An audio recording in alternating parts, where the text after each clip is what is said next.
attack was back again last night as they rallied for 7 runs in the 8th inning to even the series with the Jays at a game apiece. This afternoon, left-hander David Price goes to the hill. The Rays look to win their 4th consecutive series. Catch all the action on Sun Sports.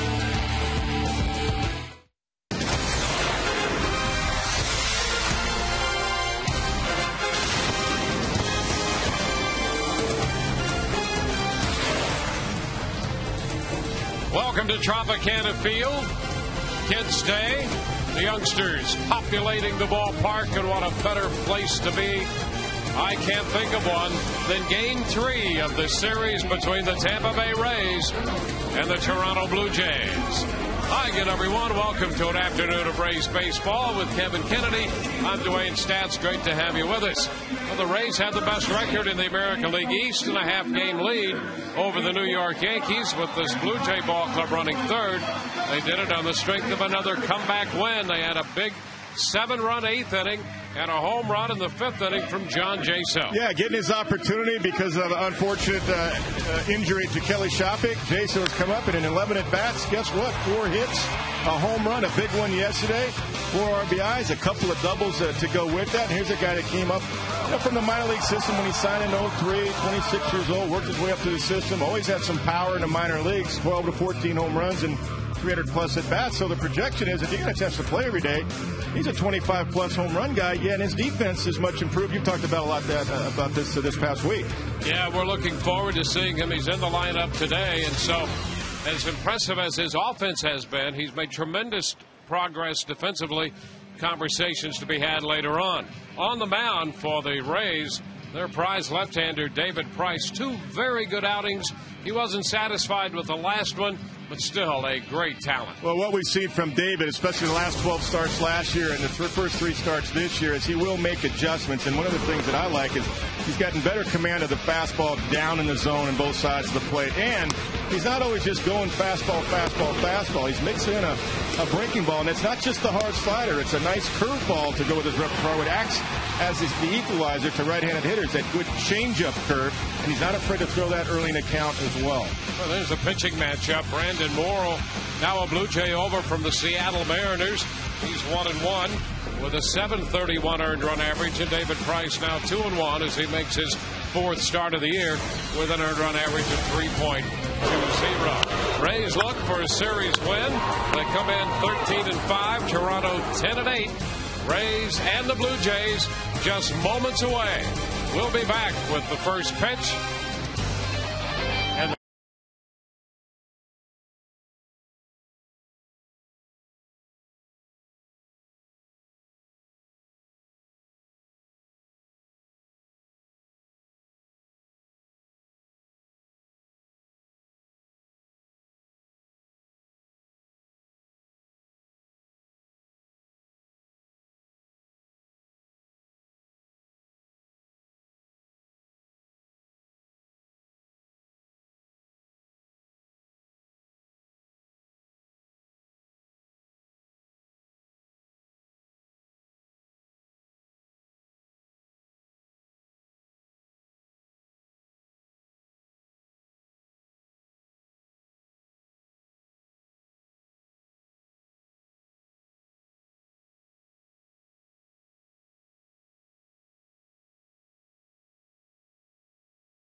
Tropicana Field in St. Petersburg. Tampa Bay and Toronto wrapping up a 3-game weekend series. A lot of entertainment for the kids in the Rotunda. And for the first 10,000 kids 14 and under, they receive this courtesy of Sun Sports. It is the Zorilla Webkins, the Zorilla Gorilla, a very popular item in the Rays clubhouse today. Now, the Rays go for 2 out of 3 against the Blue Jays and hoping for some solid pitching today out of David Price. Now, Price and all the starters have been outstanding so far in the 2010 season. And in our Geico quote of the day, both Price and Madden talk about how the guys kind of have a competition with each other. Yeah, we're doing good. We're feeding off of each other, and we have a little competition. We don't have any reward for it yet, but we're all trying to, go 6 and 7 innings, giving up 0. I mean, we're trying to go out there and give us a chance to get deep in that game. You got a young group, all capable of 200 innings, about the same age group in general. A little bit diverse in regard to background, but they do hang out together. They really support one another in the dugout. When one guy is pitching, the other 4 are there all the time. It's really fun to watch, and have 5 with that kind of stuff and that kind of drive and work ethic and focus. All those words are the buzzwords. Every one of them has those qualities. So we'll see how the number 4 starter in the rotation, David Price, fares today with the Rays wearing their baby blue jerseys today on a Sunday afternoon. We'll have all the action coming up next with Wayne Stats and Kevin Kennedy in high definition.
Southeast Toyota dealer. You can buy a car that compares itself to a Toyota, or you can just buy a Toyota.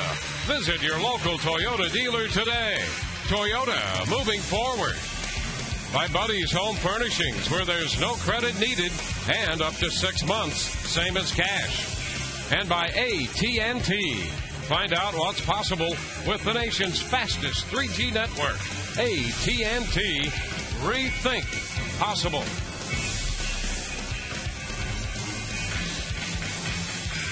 Rays and the Blue Jays square off at Tropicana Field.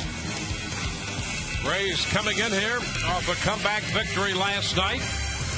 Down 3-2. They scored 7 in the 8th to win it 9-3. The Toronto lineup this afternoon will have Mike McCoy leading off in left. Aaron Hill again at second. Hitting in front of Adam Lind, the DH. Vernon Wells continues his great start. He's the cleanup hitter. Jose Bautista hits fifth. Alex Gonzalez, the shortstop, in the number 6 spot, followed by Randy Ruiz, the first baseman. Jose Molina will catch it at 8th, and John McDonald is at third base, the ninth place hitter. This Toronto lineup will face a lefty, David Price, who brings a 2-run record in his 3 starts so far in 2010. A 3.20 earned run average in 19 2/3 innings, a 230 batting average against. He brings that 97 fastball with him, that hard slider, and of course the curveball that he's been throwing more recently to mix things up. Yeah, here's the defense for the Rays behind David Price. Carl Crawford in left, BJ Upton in center, and Ben Zobrist back out there in right. Evan Longoria at third. Reed Brignac gets the start at short for Jason Bartlett. Sean Rodriguez at second base and Carlos Pena at first. John Jaso gets another start behind the plate. Coming off a big day yesterday where he had a big 2-run home run. He's going to do the game calling for David Price.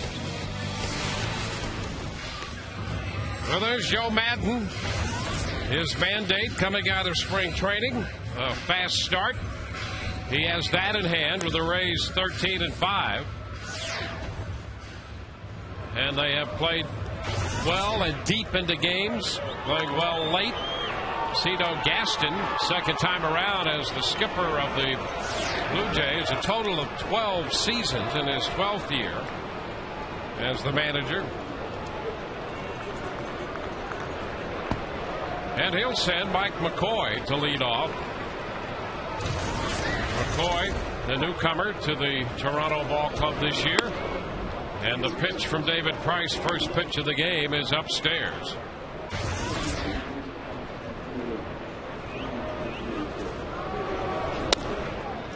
There's a strike. Price came right out of the chute against the Yankees in his first start of the year and had electric stuff. Duplicated a very good outing against the Orioles in Baltimore. Won those first 2 games. And then hooked up against the White Sox and their left-hander John Danks. The last time out gave up 3 runs in 5 innings and took a 4-1 loss. And he did a lot of what you just saw there. Those last 2 fastballs were in the mid-90s, but they were down. Look out into the Rays dugout, and let's hope everybody's all right over there. There's Bobby. That scattered the coaches, Bobby Ramos and Tom Foley. Hey, Foley fielded that ball. He's still got great hands. He always had the hands. Yep. Oh, always had the hands. That was a protection swing right there. That was in the catcher's glove almost. This one wide. 2-2. McCoy's an interesting guy. On base percentage the last couple of years of close to 400 in the minor leagues. 80 walks in AAA last year. So he does work the count. And the pitch just missed. Fastball there. And the count is full. Mike Winters calling the balls and strikes, a 20-year veteran in the major leagues.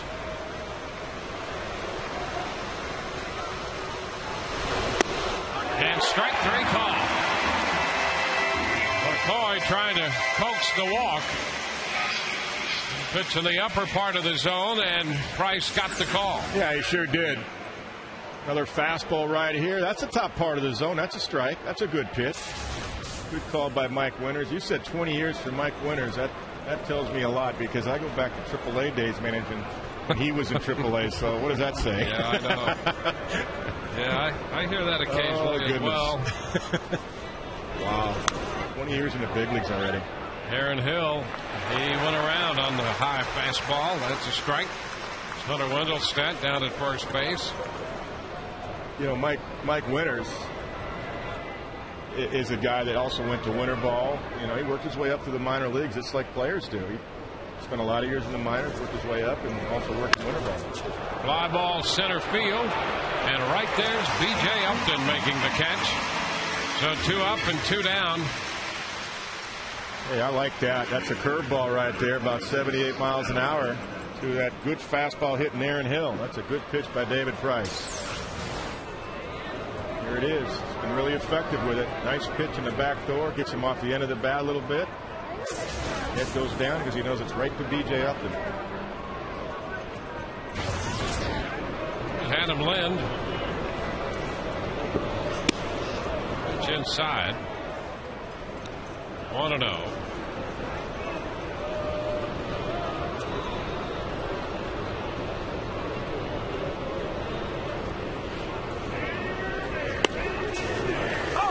Lind, a very good hitter, as you know, with power. He connected last night in the 6th inning, hitting his 4th home run of the year. But against lefties so far this year, he's hitting 176. He fouls it back 1-2. In fact, the Blue Jays as a team are hitting only 165 against left-handed pitching. So David Price is out trying to extend that trend.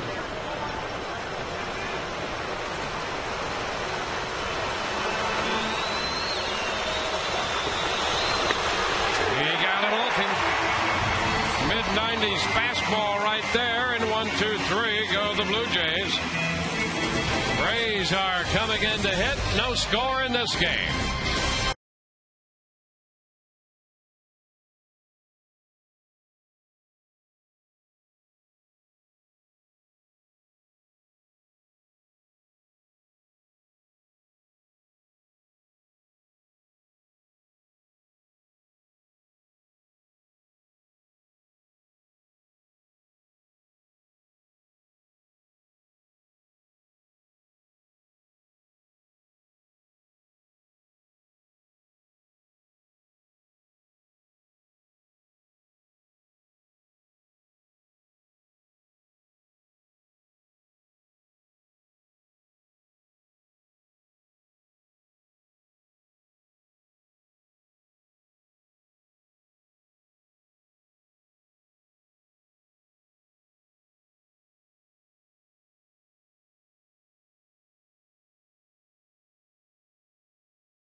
Sports, presented in beautiful HD by H.H. Gregg. Rays lineup will have Reed Brenyak at the top at shortstop, followed by Carl Crawford. Ben Zobrist continues to hit third in front of the cleanup man, Evan Longoria. Next comes Carlos Pena and B.J. Upton. Pat Burrell back in the lineup. John Jaso gets another start behind the plate.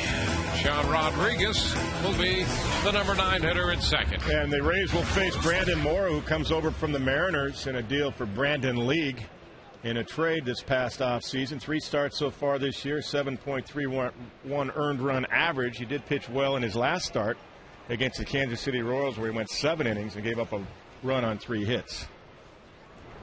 Well, Morrow has a very good arm, making his 4th start, 1-1 for the Blue Jays. And in steps Brenyak. First pitch is high. 1 ball, no strikes. He came over from the Seattle Mariners. Brandon Morrow, the right-hander.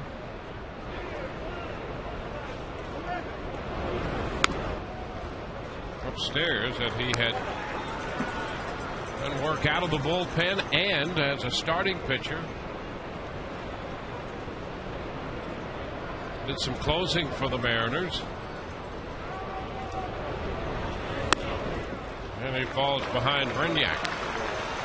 Yeah, he was in 26 games last year. 10 of those games he started. He had 6 saves.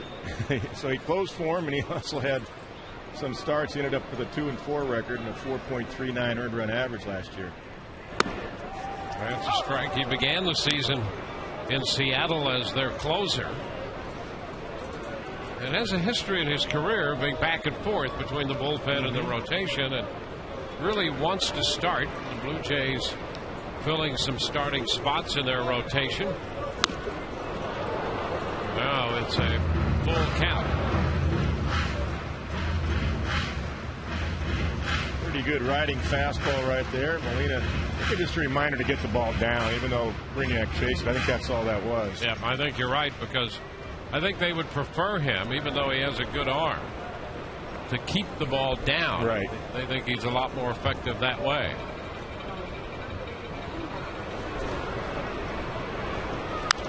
And a foul ball, and he's made, and you know how difficult this is, Kevin, from your catching days and managing days, but he's made a little adjustment with his delivery.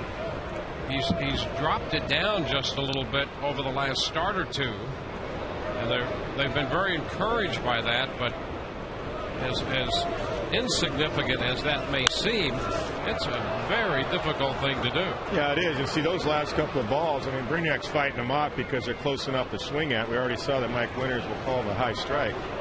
But that's not where Jose Molina wants those pitches. Those pitches are all up in the zone. And if you pitch up in the zone with fastballs to the Rays, the power starts coming in. Rays have 20 home runs, tied for 4th in the American League. And there's ball 4. So the Rays have a base runner as Brignac in the leadoff spot draws the walk. Well, that was an over accentuation of really trying to force the ball down to the point where he missed by 2 feet down the zone. Get Carl Crawford up there.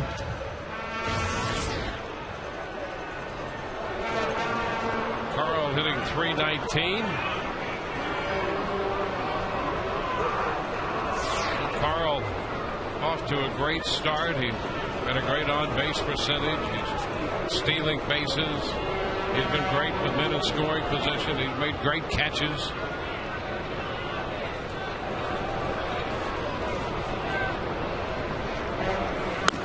Swing and a miss. Snapped out at first, and Brignac is back in there. And that's one thing about Jose Molina. The Rays, as we know, possess a great running game. But Molina is tough behind the plate. Yeah, one of the 3 Molina brothers. All 3, Yadier with the Cardinals, of course, Benji back with San Francisco, and Jose, all 3 are fantastic defensive catchers that love to throw. Oh, bounce that one back. 0-2. You know, Jose Molina was out there quite a while. I was a little surprised a lot of clubs didn't jump on him earlier as their backup catcher.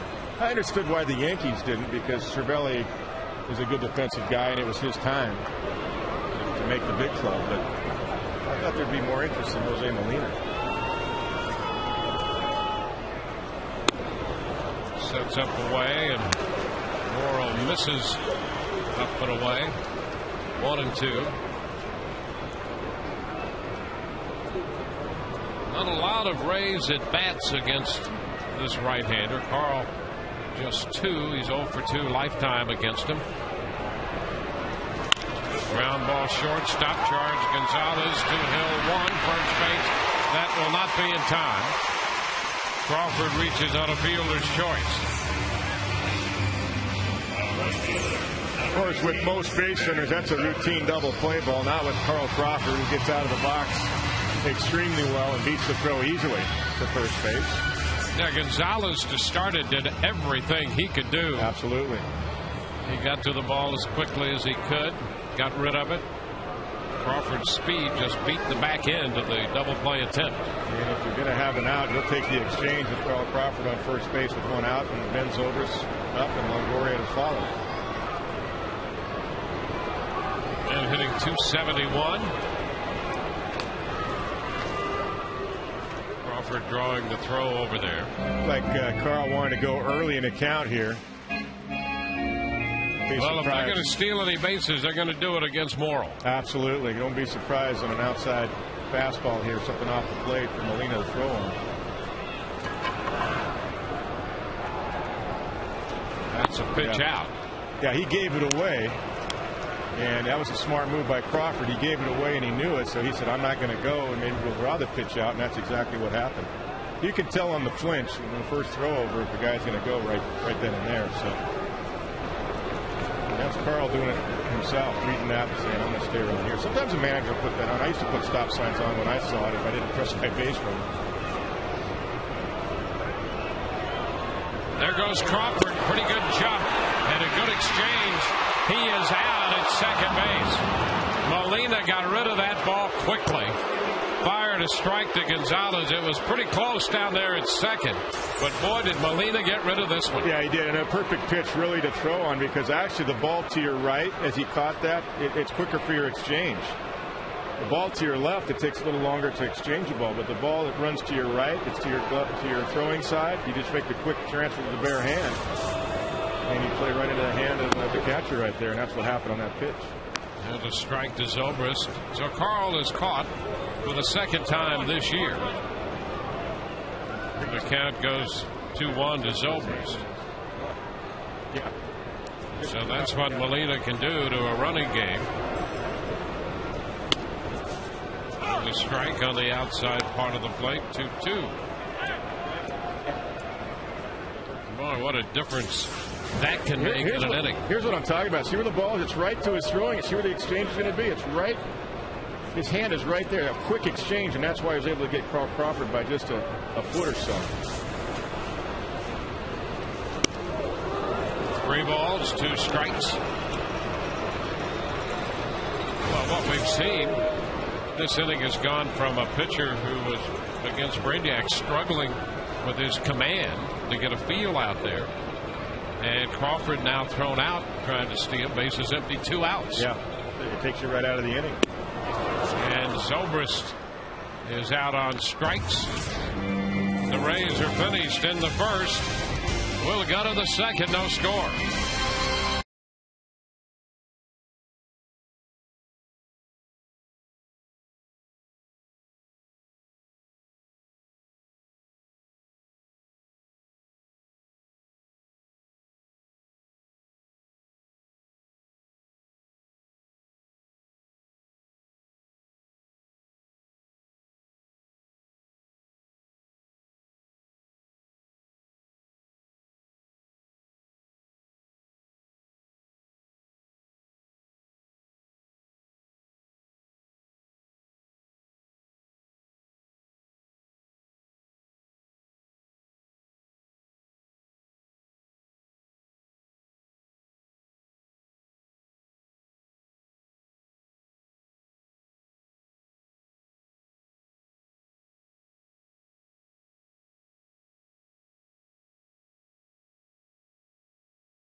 The team with Rays season tickets ensure the best seats, biggest savings, and all the great benefits. Call 888-FAN-RAYS.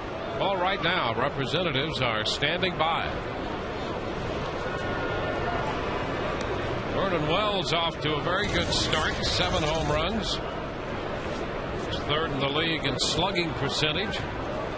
David Price goes for strike 1. Hey, that's a smart pitch. First ball fastball hitter. What does Jaso call? He calls a curveball. Wells was not looking curve. He missed it by a foot. Always looks fastball first pitch, and always swing at him if it's close to the plate.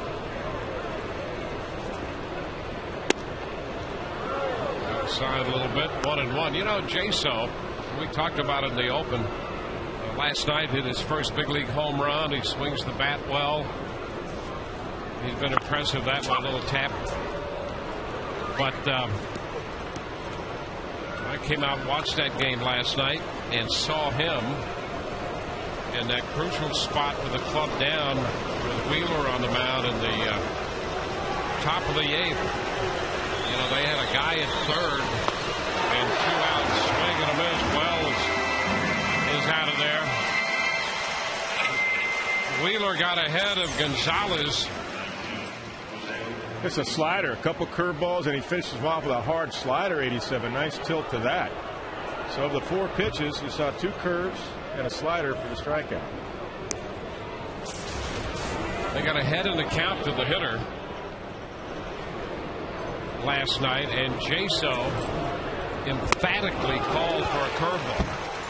And you can tell just by the way he puts down the fingers. He was emphatic that it was going to be a curveball and down. Well, that gives the pitcher a lot of confidence when, with conviction, that your catcher says this is the right pitch. And, you know, it doesn't hurt sometimes that a guy as a catcher is a good hitting catcher because he knows what he's looking for in certain situations. Well, the one thing that I think the Rays have felt that have kept Jaso out of the big leagues, 1 and 2, is his catching ability, and we've talked about the tremendous strides he made this year. And I thought last night, even with a man at third, he gives that pitcher a lot of confidence to throw a breaking ball in the dirt. And that's what happened, and he blocked it. And came right back and wanted a change down and in the dirt, and Love again that. was emphatic about it. Love that. And blocked that pitch. And once he does block it, that just tells your pitcher, hey, I'm here for you. I will be ready for it if you do bounce it. In fact, I want you to bounce it because we can get a swing and strike 3 on it, and I'll keep it in front of me. A couple of sliders here. This one runs a little bit too much. Jaso trying to lock it in and freeze it. Ground ball. Shortstop Renyak up with it. There's no first is in time. 2 outs. Well, what it is, it's a great story in the development of a young catcher. Not only the offense, which you love, you absolutely love that, but you know, there were a couple of things that happened last night in that game behind the plate for Jaso that really bodes well for John Jaso and for the club, because right now they're a little thin in the catching department, as we know. And he stepped in and has been a plus. So that was exciting in a small way. You know, not the greatest action of all time, but it was one of those little things that meant a great deal and could mean going forward just a great step forward for Jaso and the team. Well, if you want to rank the importance of what a catcher's duties are, that's number 1, is game calling and the sequence that you call and how you help the pitcher. 0-1 pitch. Gonzalez hits this one deep into left center field. That's going to be away from Crawford and bounce up over the wall for 2 bases. So Gonzalez has himself a double here to left center field. Yeah, this is a breaking ball as well, and just kind of up in his zone a little bit. Carl tracking it, finds the wall, and just realizes it's just going to be about 2 or 3 feet away from him. I'm not going to be able to get this. Pops into the stands for the ground rule double.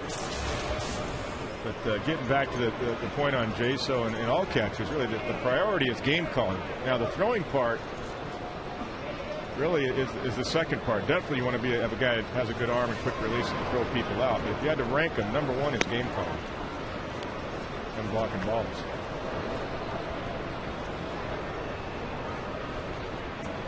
Randy Ruiz is the first baseman, and he has big-time power.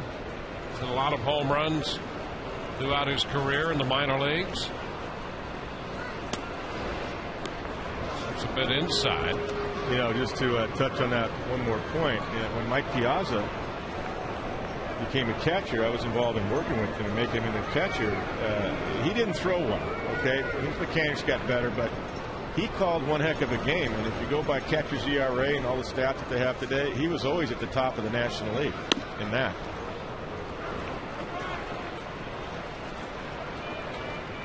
course, it doesn't hurt that you're a .325 lifetime hitter and hit 35 home runs. That'll keep you behind the plate, too. Yes, it will.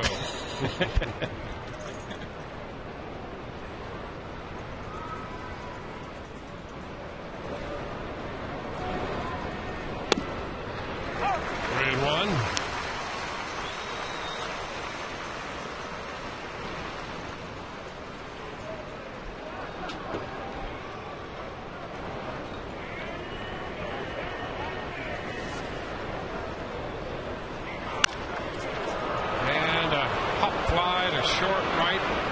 Zobrist is there and makes the catch to retire the side. Man left on second.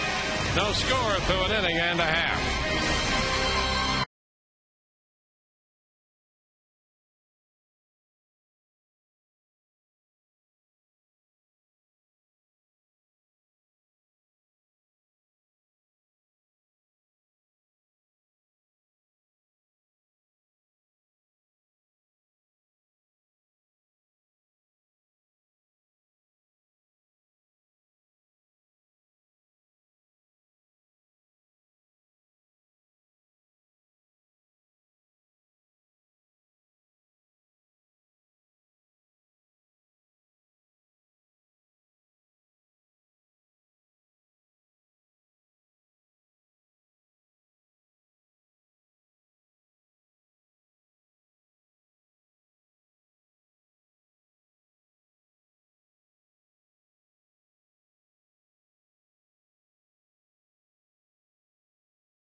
Wells, here it is. Great example. Starts him with a slow breaking ball right there. First pitch swinging. Fastball just off the outside corner by a tick.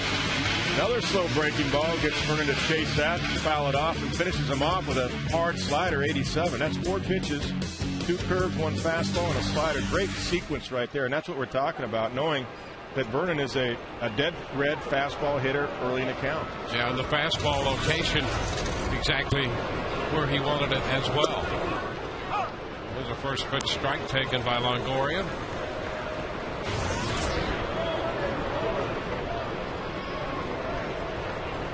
Evan, then Pena and Upton. 1-1. The Rays face Brandon Morrow today. 25-year-old right-hander.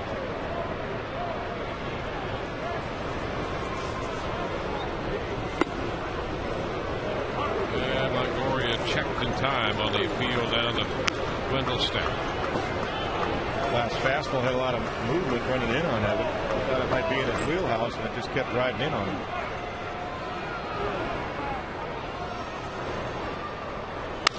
The ground ball that deflects off Morrow. Picks it up, and the throw to first is in time. The call over there.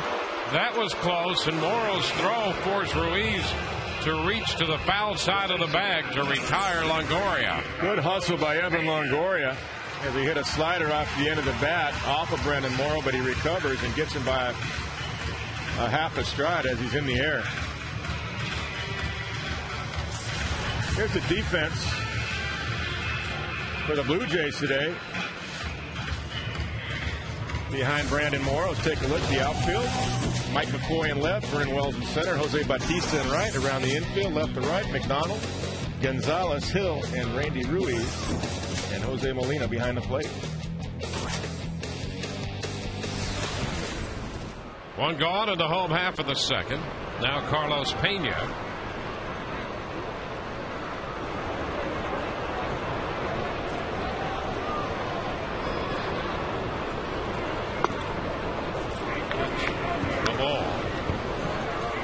Reputation for Mike Winters, and we saw it in the first, is sometimes the strike zone gets small and low, but he will give the can strike up in the zone a bit. That's right.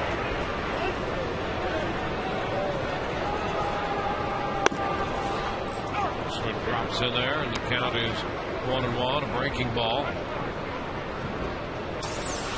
Here's the high part of the zone Dwayne you were just talking about a minute ago. It's a good pitch. Right at the top of the zone, though. Mike's already called a couple of those pitches up there. Shift employed for Pena now. This one too high. 2-1.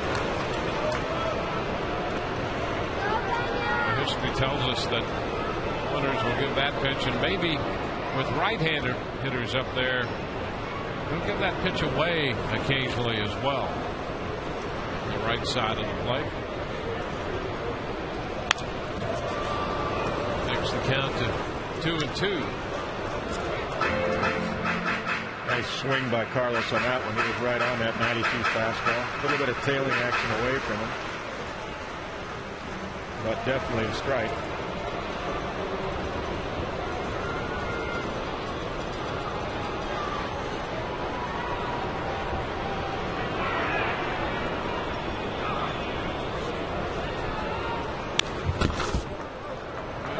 Ball fouled straight back. Went in around 94. Right after Carlos on those last two. I don't believe that's exactly where he wanted that last pitch. I don't know that we'll see a third fastball now. I'll probably see that curveball. Yeah, could be a little backdoor breaker right here. And Carlos could not check. That one down and in. Two gone. Let's check with Todd Callis. Got our first Little League team of the day. We have the Plant City T-Ball Little League team representing Dairy Queen. They have cowbells, and guys, show off your Zorillas. They got all their Zorillas here. So they're having a good time out here in the outfield. We'll check for more teams as the game goes along. Guys, back to you. Well, that's a great combination. Sure is. The Zorilla section. The youngsters having a great time here on Kids Sunday. You know, that was a pretty good sequence by Morrow. He got a couple of strikes, at least one on the curve, a couple of fastballs, and he got Carlos in the backdoor slider. This one by B.J. Upton. It's 1-1. You know, Morrow has, as you pointed out, gotten a couple of strikeouts with the slider, and there's the fastball. He at one time also threw a split. Yeah, he sure did. But he's not using that anymore, we understand. We've seen an 81 curve, 93 fastball, 94 right there, and then the 87 slider. So it's kind of revived the curveball a little bit. Yeah, a couple of years ago. Yeah, they think if he can keep the fastball down with a combination of couple of sliders that we've seen have been pretty good, and the curveball, they have hopes that he can be a good starter for him. Pretty good differential because the velocity at 93, 94 with the fastball right there, paint inside corner, and then the slider 87, and then the off-speed pitch is his curveball right now at 81. 96 going for the punch-out. Pumped it up a little bit right there. Full count.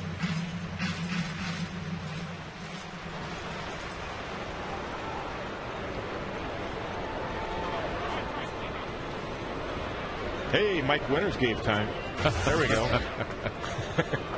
Thank you, Mike.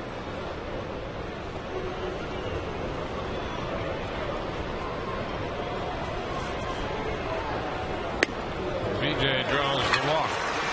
So the Rays have their second walk of the day. This one comes with 2 outs in the second inning. And that's going to get Pat Burrell to the plate. Here's that ball 4 pitch. Yeah, you can see they're trying to pound him in with fastball. This one clearly a good 6 to 7 inches off the inside corner. But they obviously feel like they can get up and in on BJ, and he'll swing through it. You know, with that little adjustment they made, essentially dropping his arm slot, I guess, a little bit. And his reaction, it wasn't very much, but just any little move like that's a big thing. Morrow said it felt like he was throwing sidearm from up there. Yeah, isn't that funny? Because sometimes guys do get too far over the top. It looked like an Iron Mike machine, the old Iron Mike, where the hitter sees it pretty good too. Burrow takes it inside. 1 ball, no strikes. You know, Balfour's a guy I think of. I mean, he's really right over the top. I mean, he's got an effective fastball. When he throws that slider, it just makes him that fastball that much better. But he's one guy I think of that you'd say, boy, he is right over the top.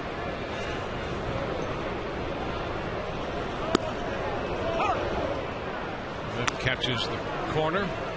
1-1.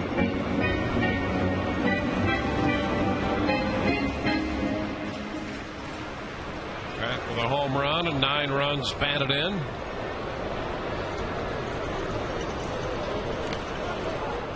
BJ back in. All 9 of those RBIs for Pat Burrell came on the recent road trip.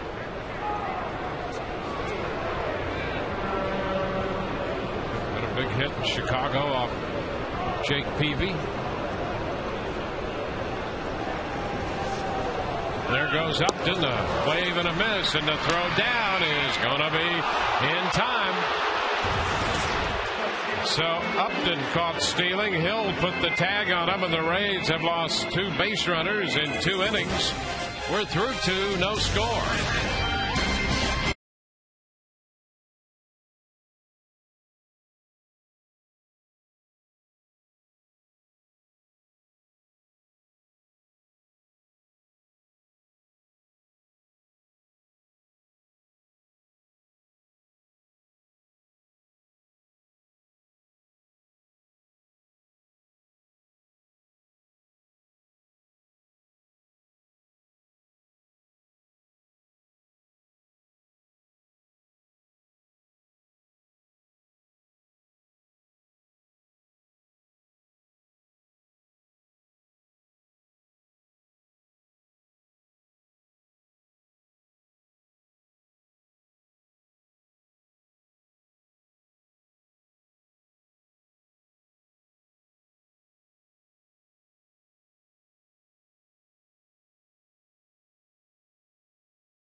Plus will donate $100 to the Pediatric Cancer Foundation for every Tampa Bay Rays home run televised on Sun Sports and Fox Sports Florida.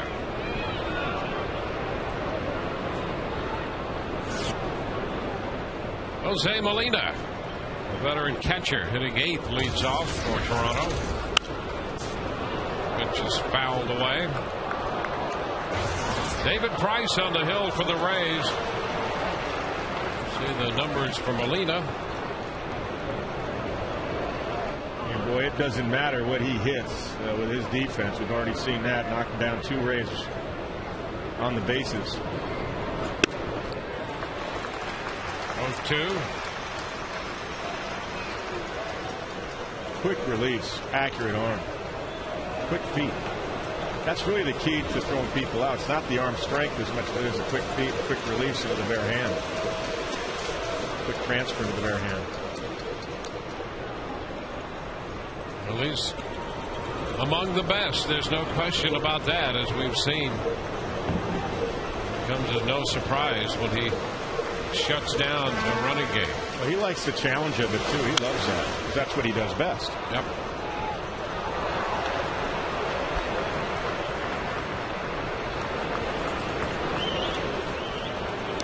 He'll be followed by John McDonald and then Mike McCoy.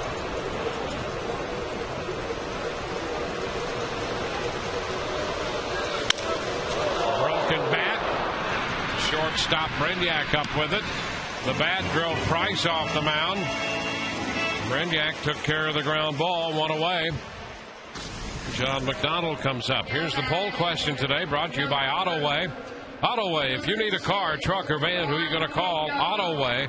Call 1-800-SHOP-AUTOWAY. Text 789-789 and make your choice. Who's the Rays Player of the Week, April 19th through the 25th? TB1, Carl Crawford. TB2, Evan Longoria. TB3, B.J. Upton. And TB4, Wade Davis. Standard message and data rate apply. There's a first pitch strike to John McDonald. You can make a living out there, can't you, with that pitch? That's no way you can touch that. Down and away, outside corner. The most difficult pitch to get to. And this one is struck down the line, however, back toward the corner with one hop away from Crawford, who plays a carom now. And McDonald is in with the double. Got a curveball there, slow curveball. Came into his swing. And up. It kind of left it out over the plate, too. A little bit flatter on that one. Nice swing by McDonald. Good balance. Hooks it into the corner. 2 hits off Price. Both have been doubles, and both have come off the breaking ball. Gonzalez hit a curveball for a double into left center field, and this one down toward the corner. Here's McCoy. Pitch is low. McCoy opened the game by striking out on a fastball up, working the count to 3-2.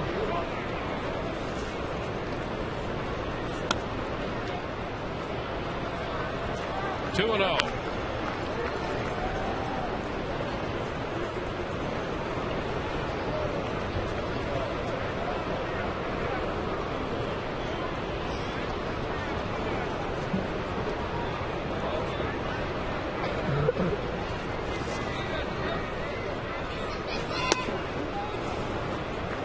Price is behind 3-0.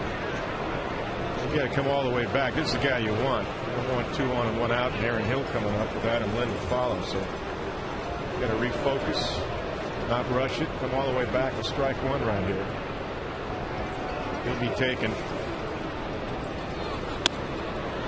And he walks him.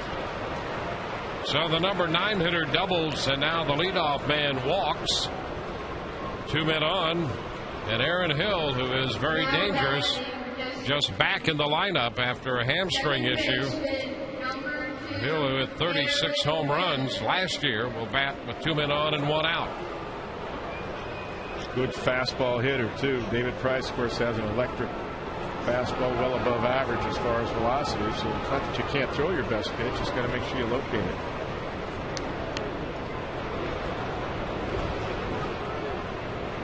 He just missed on 4 of them.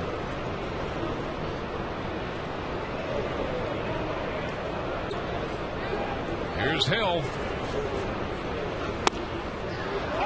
Breaking ball to start him for a strike.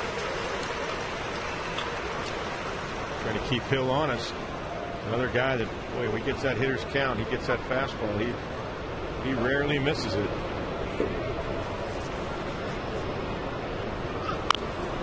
A little tap foul, so Price has the jump on him on a couple of breaking balls. Here's an example of his power in a 3-2 fastball for a home run. That was in the 6th inning of Friday's game of Grant Balfour. And that's a short, compact, quick swing.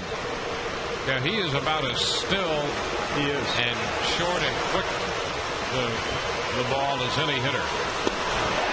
And there's a good job by Price to get a very tough hitter on strikes.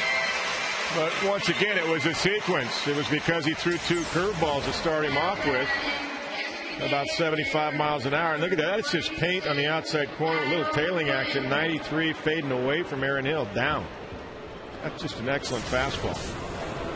You talk about location earlier in the inning. There's just no way you can hit that pitch, particularly with that tailing action. No, that's a great pitch. It really got the ball down well. That'll be the same thing with Lynn. Adam Lynn takes one wide. He was called out on strikes in the first inning, but Price got ahead of him.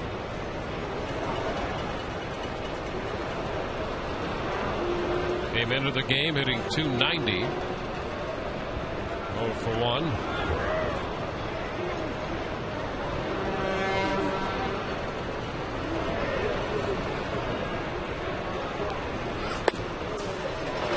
Oh, the strike. That's a beauty. That's just down. Good finish to that pitch by David. Really concentrating, driving the ball down in the zone. Look at that. At the knees on the outside corner.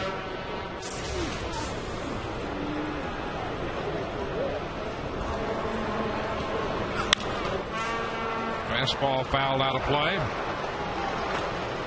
1-2. Now I wouldn't throw anything slow to him. I would go power slider or fastball up and out of the zone because he's in protection mode, and you throw an off-speed pitch lefty to lefty here, and you hang it, he's going to slap that thing in the gap.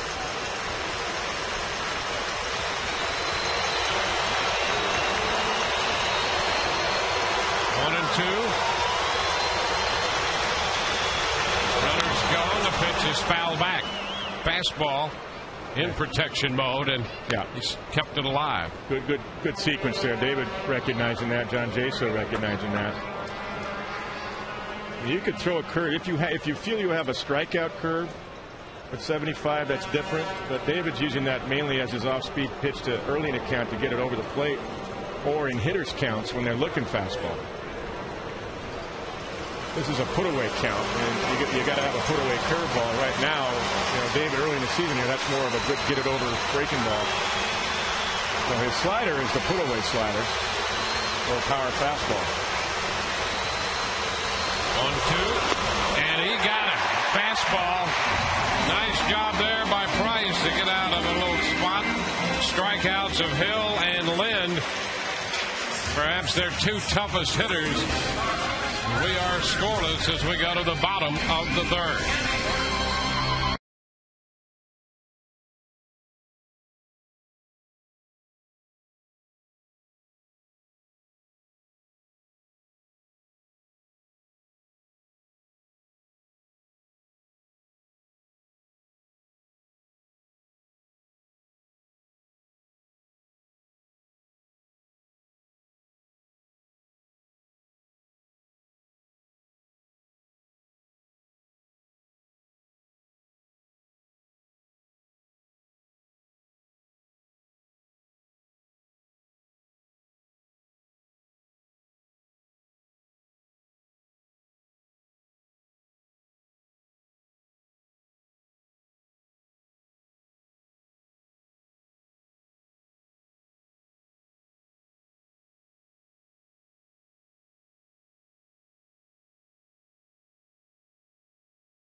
The Miller Lite tastes greatness moment later in today's game.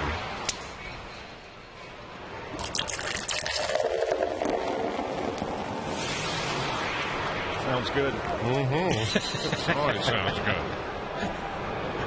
This Pat Burrell, he was at the plate when Upton was caught stealing to end the second. So Pat begins the home half of the third. Looks a little breaking ball there for a strike. Yeah, a little wrinkle right there. David Price just got two of the better hitters in the American League out with some great game calling, great sequences, and great execution. Smart sequences. You take those 2 at bats and you put those in your video data bank, and you say, hey, when times get tough, you pull those out and take a look at those. That's how you pitch. Earl is behind in the count, 1-2.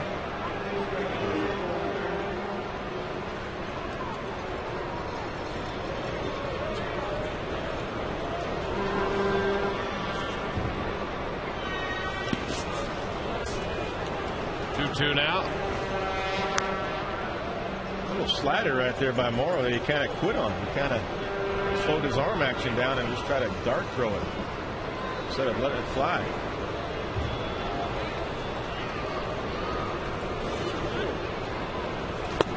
And a wave and a miss. He comes back with the slider and strikes out Pat. Yeah, he let that one go. He made a nice adjustment. Doubled up on that pitch. That's a good pitch right there. Good tilt. Fading down and away. All of his strikeouts, he has 3 through the first 7 hitters. They've all come on that slider.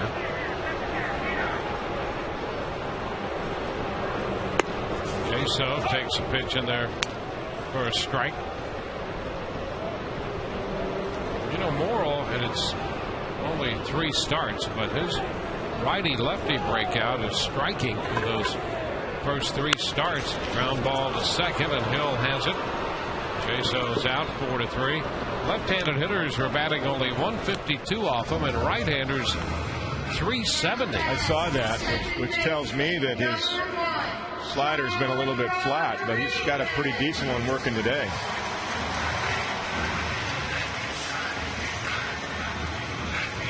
That'll be Sean Rodriguez getting a start at second base. Rodriguez, during his time up with the Angels, had a couple at bats against this right-hander and went 1 for 2. 1 ball, no strikes.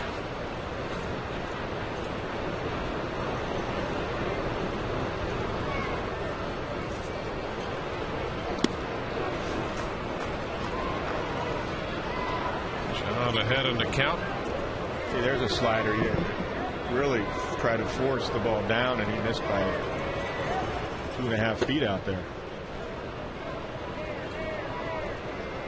So when the splits are like that, righties hit him at 370. That just tells me his breaking stuff to righties just hasn't been effective yet.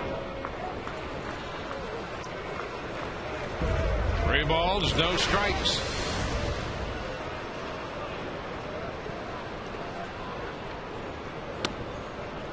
And ball 4. 3 strikeouts, 3 walks allowed. He's faced only 9 men here. The Rays have lost a couple base runners on the caught stealing. Now 2-out walk to Rodriguez. And really, his ball to strike ratio is not that good today. 48 pitches, only 25 for strikes, so almost a 1-to-1 ratio. You want a 2-to-1 ratio.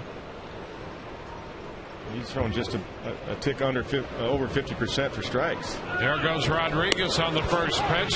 Pitches a strike, and he is out at second base. So Molina continues to throw out Rays base runners. The shortstop Gonzalez took the peg and put the tag on him. No score through 3.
Toronto Beach Bar will host your group in an exclusive up-close and personal environment during a Rays game. Enjoy great seats exclusively for your group.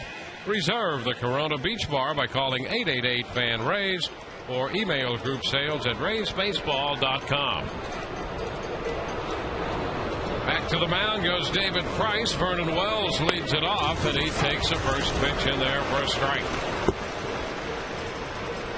You don't see that very often, taking a fastball. But Vernon's also seen some curveballs, and he's been watching how David's starting out some of these right-handed power guys with off-speed stuff. And a low liner caught by Brignac, who comes up to show Dan Bellino out there that he made the catch cleanly. Didn't you know he wasn't going to let a second fastball go by? He gets one and just a little bit off the end of the bat, hooked it, and Reed picks it before it hits the ground.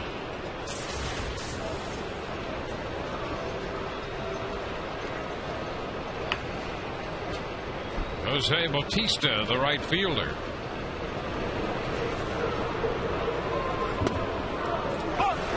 First pitch strike.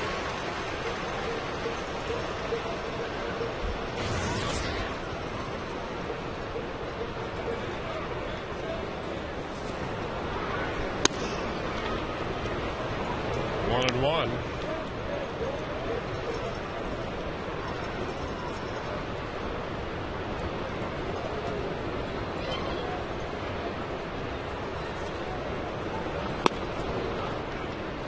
Two balls and a strike. Bautista coming into the game 3 of 9 against lefties. Not a great deal of success up and down this Toronto lineup against left-handers so far this year. But this guy hits one deep and foul down the left side. Bautista has had some success against lefties. In fact, his overall numbers are better than his batting average would indicate. That's a breaking ball up, curve ball up, belt high, hooked it foul.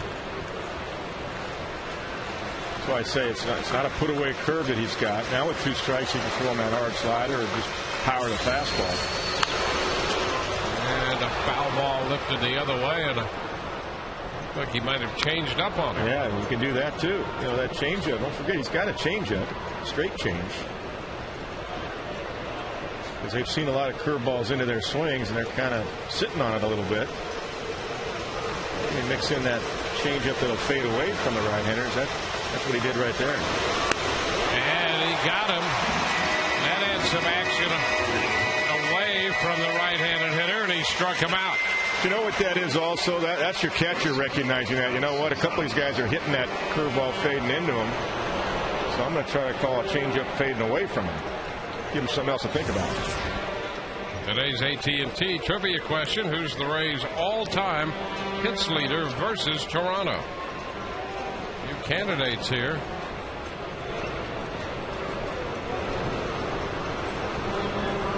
Alex Gonzalez shortens and takes that pitch, a curveball in for a strike.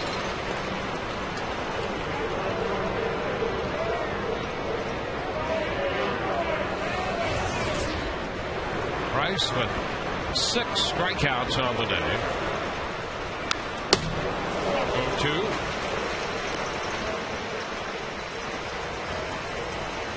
So the 24-year-old left-hander with 6 strikeouts. He's walked a man and has given up a couple hits.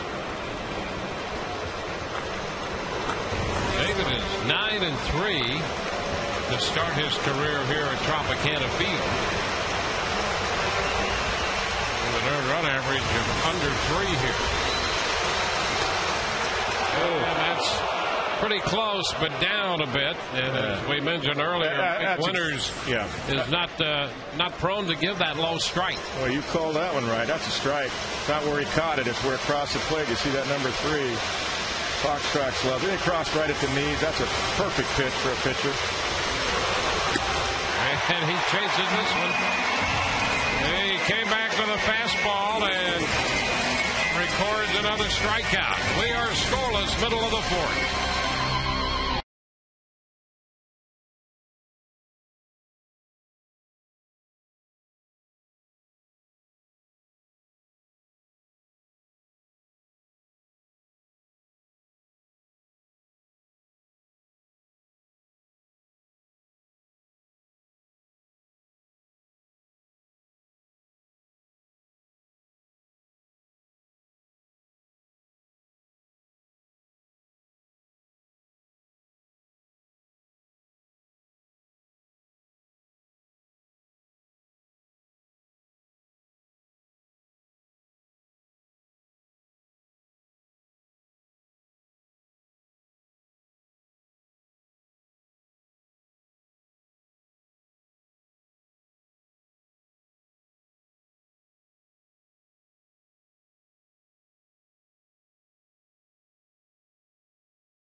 Direction for JP. Long toss, 120 feet.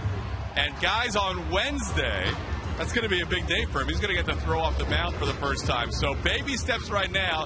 JP Howe would love to have things progressing more quickly, but he is going based on everything the athletic trainers are telling him, and it'll be good to see him off the mound on Wednesday. On a separate note, real quick, a couple of fans, including the one behind me, wanted to say thank you to Kevin Kennedy for what he did on that flight. I've had a lot of people come up to me and tell me, pass that message along, KK. So back to you guys. Thank you. Appreciate that, Todd. Everybody out there. Yep. I'll tell you, that's been a national story, and it really is appreciated and amazed, I think, as Brindiak hits it on the ground. Hill makes the play, and Reed is the first out here this inning. Fast action and the right action. You know what, the word, I talked to the guy that was sitting next to me on a flight. He's a friend now, a good friend, and his name is David Fuhr, and I didn't have the other names of the guys that were with us and helping eradicate this incident, stop this possible bomb on the plane the other night. And I will be on apparently Good Morning America tomorrow, and the reason I decided to go on that is because I talked to David, the guy who was sitting next to me. He says, you got to do it, and I'll speak on behalf of us, Kevin, because you have the venue to do it. Some people know you on a national scale. So that's why I'm doing it, because the word that he echoed to me, and I feel that I've been saying this, is that you got to be proactive sometimes. We got to take care of each other. There was no air marshal on this flight. The pilot, of course, can't come out when there's a disturbance like this going on and a bomb threat. He has to make sure he takes care of the rest of the passengers. So it was up to us, the 7 or 8 of us that reacted, and we did it in unison. It was like an eyesight thing. It wasn't a verbal thing. We just looked at each other. We knew it was time. So everybody that helped gets credit on that. Yeah, you're right. And the credit and recognition that you receive, and the rest of them, well-deserved. Absolutely. And, we've off-air sat and talked about that. The amazing thing to me is not only the quick, almost automatic reaction, but the way things played out. You were up front with the perpetrator, but then there were people that were protecting the rear, our backs, just in case, because you don't know what's coming down the aisle or from the back part of the plane. David, who was sitting next to me, David Fuhr, he flies back and forth from LA to Tampa Bay area like I do for work, and he has a fishing charter business he does in Clearwater, but he also lives in Norwalk, and the irony of some of that is that this David dismissed. He said, I didn't know who you were, Kevin, until I heard the game the other night, because I didn't announce it, but a couple of guys knew what I did for a living, and he didn't know. And he said, I grew up, my best friend was Evan Longoria's Little League coach. My daughter knows Evan and went to school with him. So, I mean, it's a small world is what I'm saying, of all things. And there's ball 4 to Crawford. But I wanted to make... The Rays have another base runner here, and we'll quickly get the answer to the AT&T trivia question. Okay.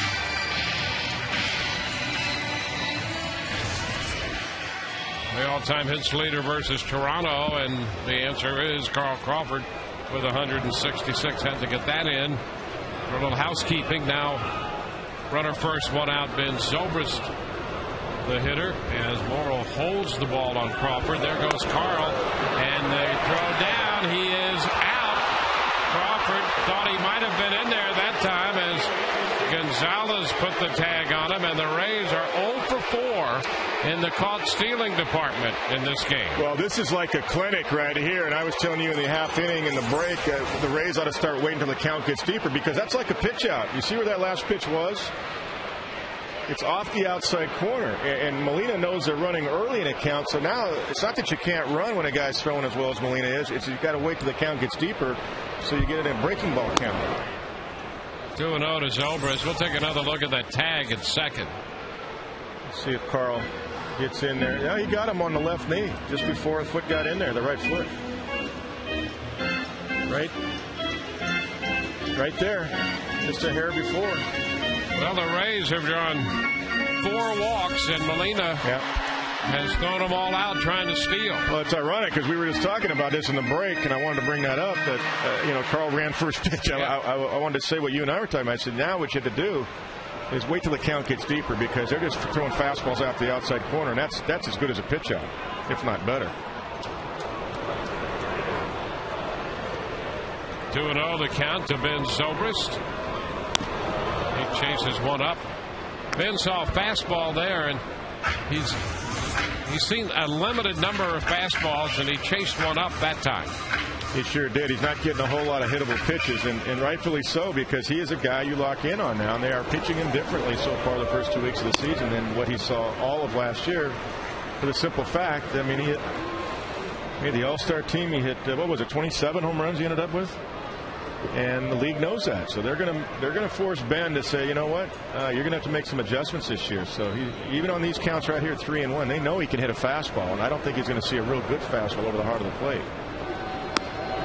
And he draws the walk, so the Rays pick up walk number 5 with Zobrist headed down to first, and Evan Longoria coming to the plate. That was not a fastball down the middle. That was a two-seamer. He ran it off the outside corner because they know he can hit a fastball out of the ballpark. So now Evan gets a chance. And I just want to tag that thing with what happened the other night, because David Fuhr coordinated thing. You mentioned they had our back. I didn't realize that till today when he emailed me that he actually coordinated and made sure the other two guys that were going to help stayed and kept the people in coach from coming up just in case this guy had help. It was amazing how people react within 7 or 8 minutes and know what to do. Now Evan Longoria. The pitch is a strike. Evan out pitcher first, his first time. Rays still looking for their first hit. They've had 5 base runners, but 4 have been thrown out attempting to steal. It's amazing because Morrow's at 65 pitches and only 34 strikes. And yet, as you said, the Rays have not gotten a hit off him. And have had 4 guys gunned down on the bases.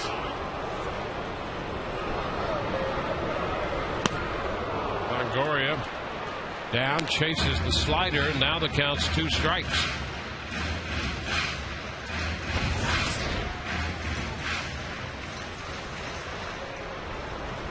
.66 in all total pitches.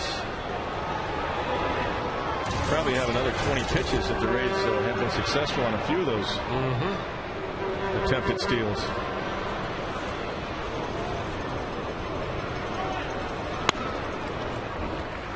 A ball, 2 strikes.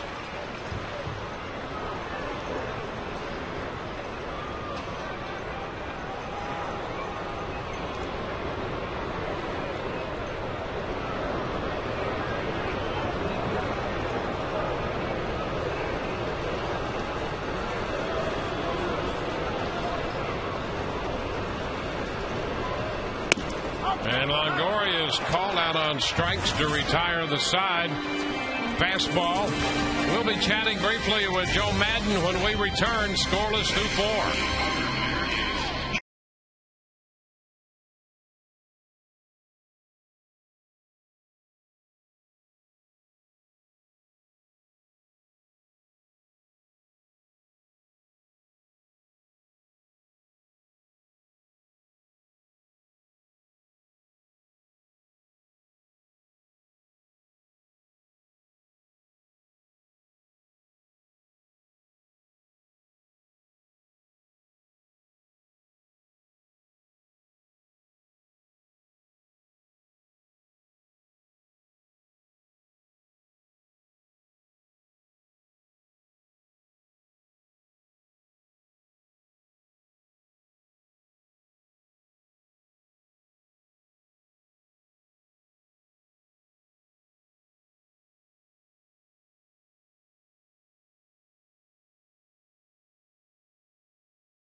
And Joe, thanks so much for being with us. Number one, any way you can get Jose Molina out of this game?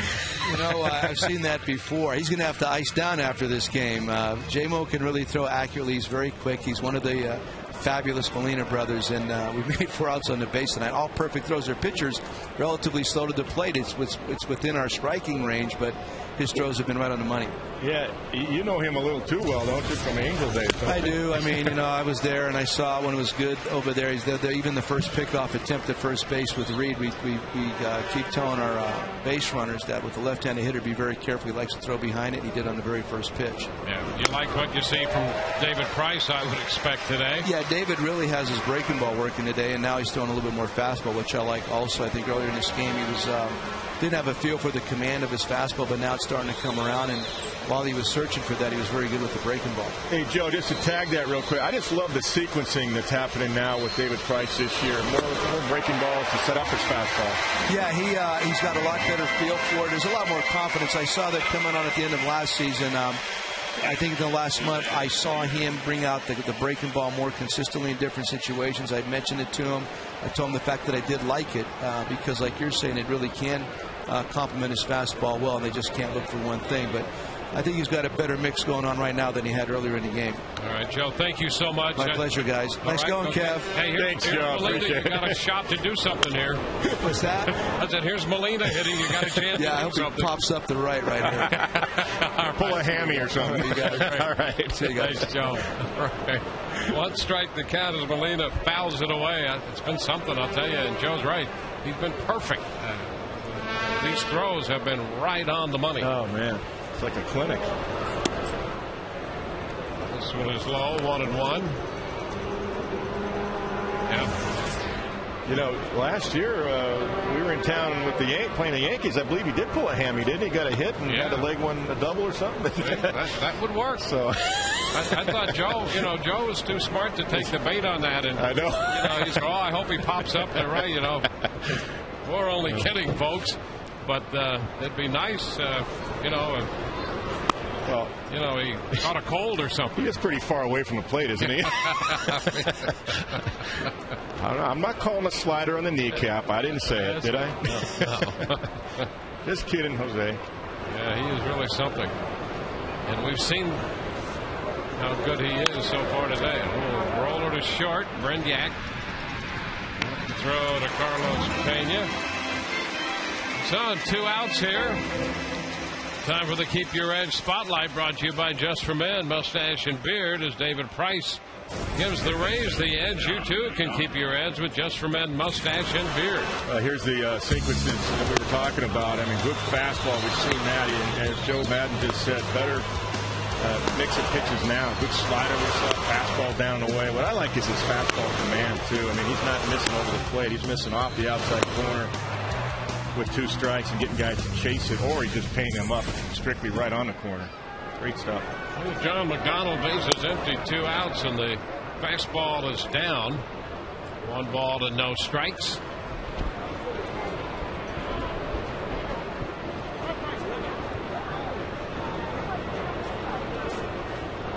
McDonald doubled on a breaking ball. 2 hits allowed by Price. They've both been doubles and both on curveballs. I think we're going to see a few of the Rays starters in 15, 16 wins plus. At least 3 guys in this rotation. And I think David's going to be one of those guys. There's that strike on the corner on that right side of the plate. The count is 1-1. James Shields. I mean, they got a good mix of arms because you got a guy like Shields. Another fastball painted up. You got James with the great changeup, mixes his pitches up. You got Garza with just overpowering stuff overall. You got David on the left side overpowering, and then now he's got the breaking stuff going. You got Neiman with everything in the great split. You got Wade Davis who just has a whole arsenal also. You got a great mix of 5 starters.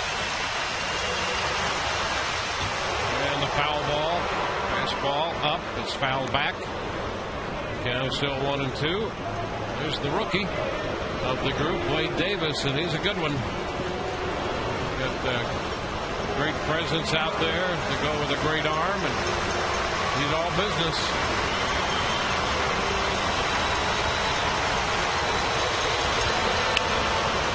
Little looper back to first, and it will be caught by John Rodriguez, angling out from second base to retire the side.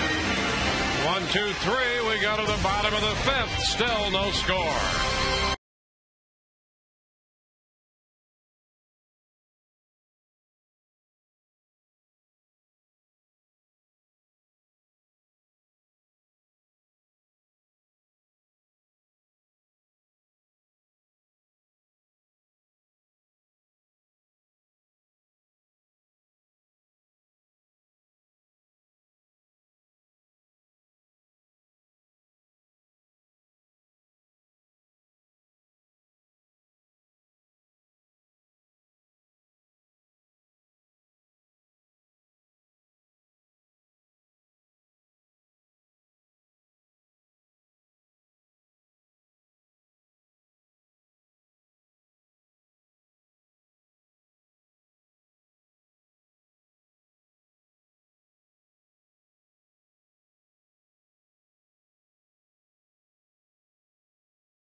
Price being won with 8 strikeouts through 5 innings, no runs and just 2 hits.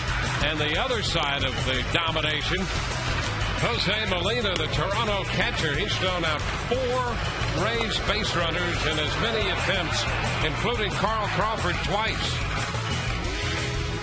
Quick feet, quick release, perfect alignment with the feet.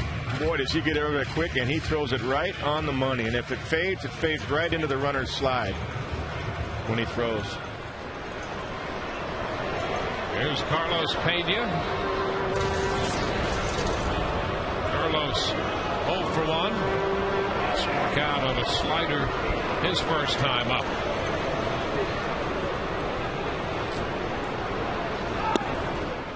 Takes it low. Brandon Morrow's coming off a 5-inning outing, 7 innings his last time, and a win over Kansas City 8-1. He's gone 5 innings, 4 innings, and 7 innings in his outings.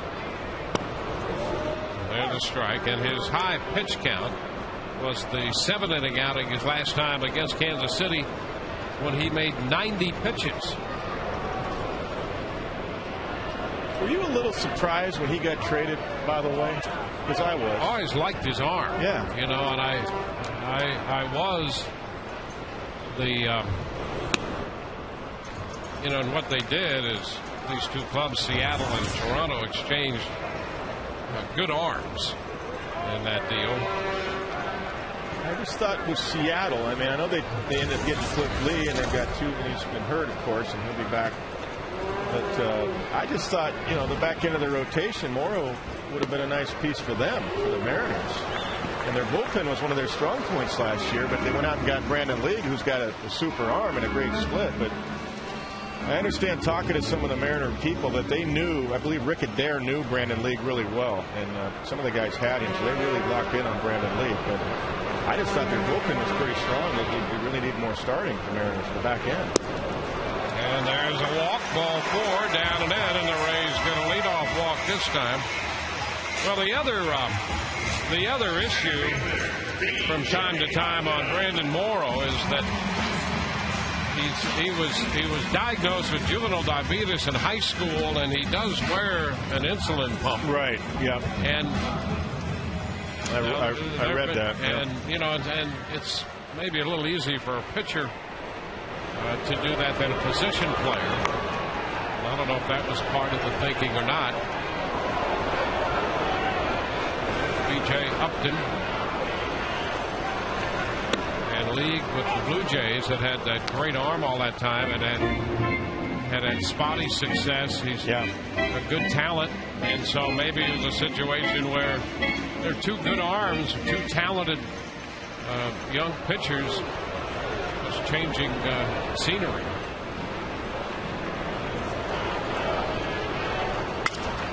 Upton loops it up the right side. That's going to fall for a base hit. Bounce toward the line. Pena will go to third, and Upton's in at second, safely in there. The Rays get their first hit. Now they have a major threat, a walk and a double. That was a real nice lead by Carlos Pena off the bat. He got in a little bit on DJ. He got inside it, but drops it in the right spot. That's a nice play by Bautista. Carlos knows immediately. He reads it well. He doesn't need a coach for help. He's digging for third right away. That's great base running by Carlos Pena. And DJ also doing his own coaching. Just does get in there. Pretty good throw by Bautista.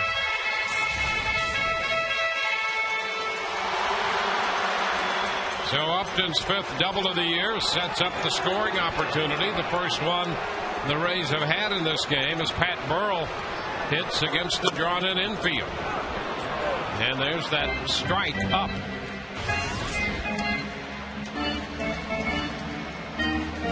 Mike Winter's been around 20 years, and we know he calls a high pitch. Pat Burrell has to know he calls a high pitch. He thought that one was a little too high, but that's a hittable pitch. One ball, one strike. The infield in right here, because the way David Price is throwing. That's what Cito Gasson's thinking right here. Geez, the way he's throwing, I can't allow anything. David Price has been awesome today. And that one almost got Burrell's jersey. Pitch in. 2-1. 2-1 right here. I would expect another slider. One runs way in off the inside corner, almost tipped the jersey. I got to believe Molina's going to try to go back outside with that slider. We'll see. And Pat started to go. Did he check? Yes, he did on the field. 3-1. To me, that's where you sit on that pitch. I'd sit on it right here.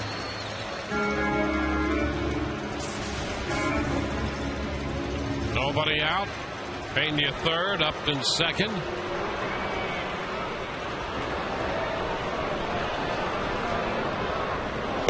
And a swing and a miss. Yep, doubled up on the slider. Pat pulling off of that pitch. That's when you just look for it and try to shoot it to right center. That's a big swing. Might go all the way with it. Might triple up on it here.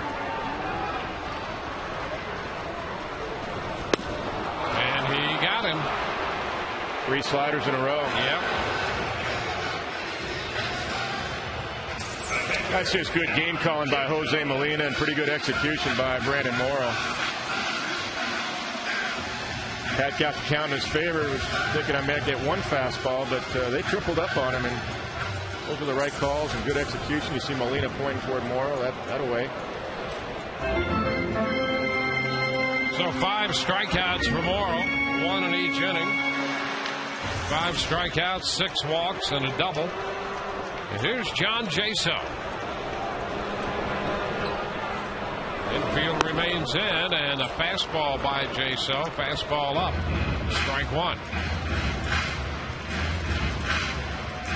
Jaso connected in the 5th inning last night. Hit the first pitch of the at-bat, his first big league home run.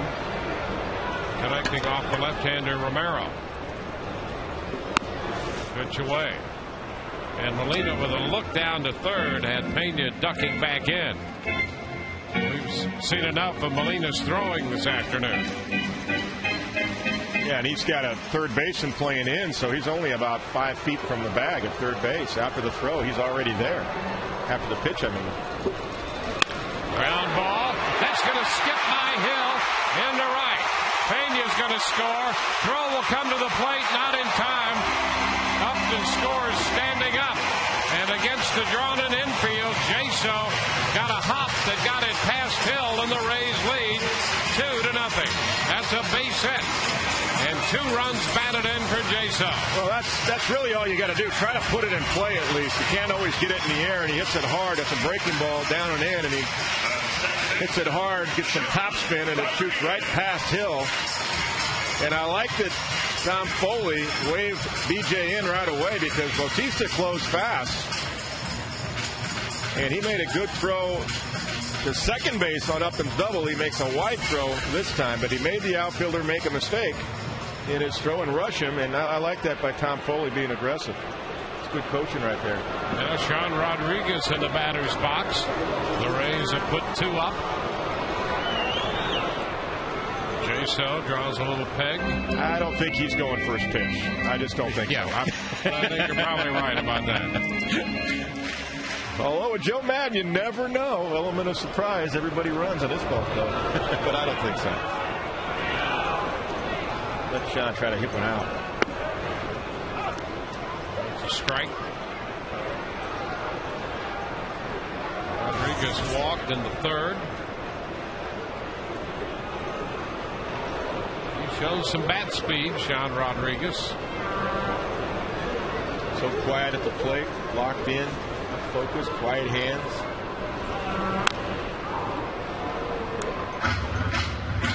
Two strikes the count this time.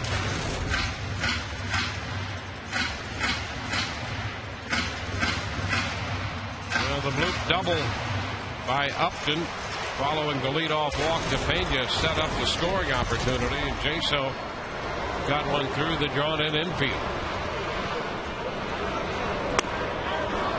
Rodriguez is called out on strikes. Fastball with a little something on that one. That approached the mid-90s. Yeah, you're right, Dwayne. He gets pretty good tailing action on that side of the plate, too. Just good. It's a little late bite to it. Hits the inside corner and the high part of the zone.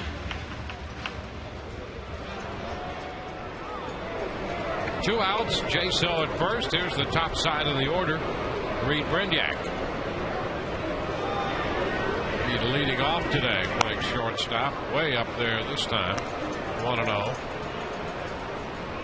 Morrow not quite to 90 pitches yet, but he's closing in, and that would be his high for the year, 90.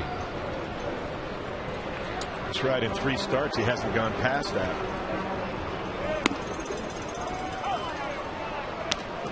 One ball, one strike. I think Jose Molina got that strike for Morrow. Just a little jerk of the glove in, just enough where it looked like better than probably what it was to the umpire. Subtle.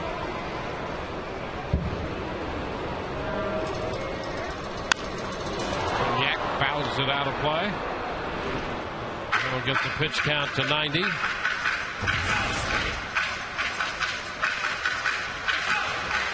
Only 49 strikes.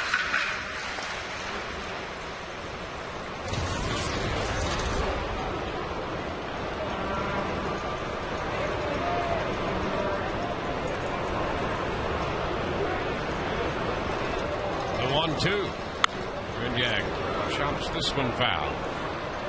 It's a good piece of hitting by Reed because that pitch probably would have been called strike 3, even though it looked high. As we've already talked about a few times, that pitch gets called by Mike Winters. And by the book rule of the zone, that's actually right. He's right about that.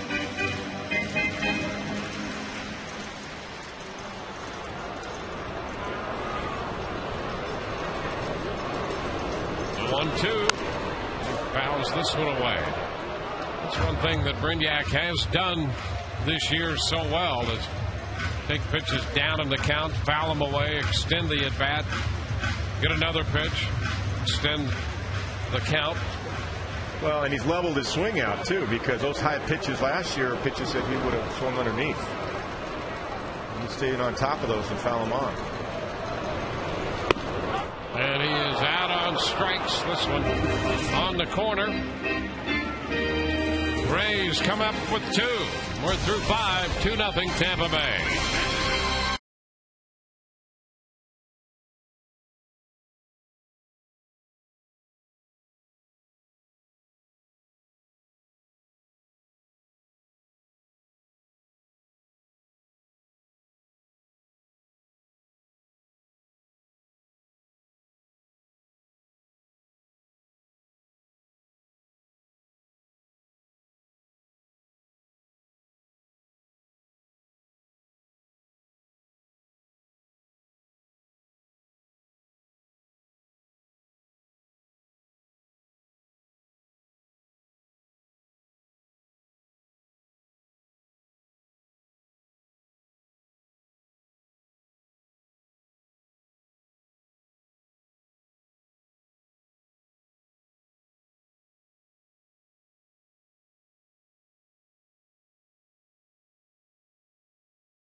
Around the stadium, and guys, we have a very special Little League player with us, Chelsea Baker.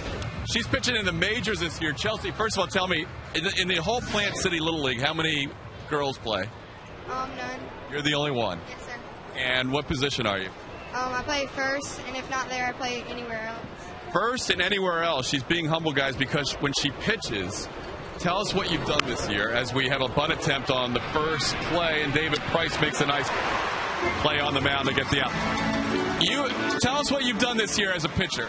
I threw a perfect game. A perfect game? Yes, sir. How many of them? 2. Guys, 2 perfect games. She's the only girl playing against the boys. And are you righty or lefty? I'm right-handed. You think someday you might be able to be the first female major league player if things go well? If I could keep up with them. That's pretty good, Chelsea. Congratulations. Thank you. 2 perfect games, guys, going against the boys. You got to love that in Plant City Little League. Chelsea Baker, back to you. All right, Todd, thank you. Todd utilizing his interviewing skills to get to the bottom of the story there, and it was a good story. How about Chelsea? With, that is awesome. Not only pitching, but 2 perfect games. Awesome. That a little tap by Hill, and that's a fair ball. Price still got him. Had a little trouble on the pickup, but got back there to throw him out. So McCoy tried to bunt his way on, thrown out. And Hill with a little tap, and Price came down to the line to take care of that. Yeah, this was hit off the end of the bat, so it had a little English on that spin right there. It was spinning as David tried to barehand it. That's why it ticked off his fingers, and he was able to recover and still get Hill, who doesn't run all that well. Nice play by David.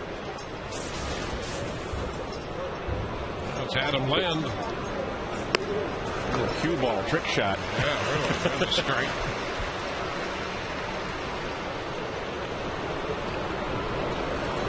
A couple of quick outs here in the 6th, and boy, you'd like to see David have a quick inning. Just a pitch away from it now.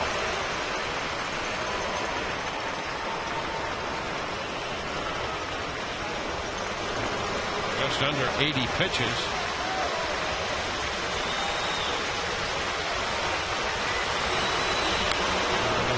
Is away, a ball, 2 strikes. I really believe this is why player development is so important, because when he was sent down last spring, I know that he was disappointed, but he really did need to work on the secondary pitches and even fastball command too. And a pop foul that's headed in the direction of the stands and out of play. And Joe Madden will tell you that first and foremost, it's all about fastball command. Yep. That's something that he looks for initially out of David Price, and really any pitcher, but Price to be successful. And then David has added all of the other pitches. But an occasional couple of change-ups here in this game, and the curveball and the slider. Let's let Rodriguez make that play. Price reached for it and decided better of it. 3 ground balls, as it turns out, including the bunt. So a quick inning. We go to the bottom of the 6th. 2-0 Rays.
Padres in with a record of 13-5. Our Toyota trend, best record in the majors. The Rays and the Twins each at 13-5 with the Yankees 12-5. Phillies, and look at the Padres, 11-6. Surprise there at San Diego. Now, they did finish strong the last 45 or 50 games, and people may have forgotten that, but they've got a lot of young pitchers that aren't known on a national scale, but they're doing a great job down there. Carl Crawford opens the sixth, taking a pitch high.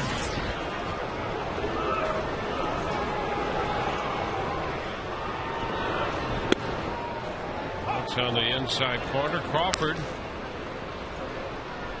caught twice in the act of trying to steal second base.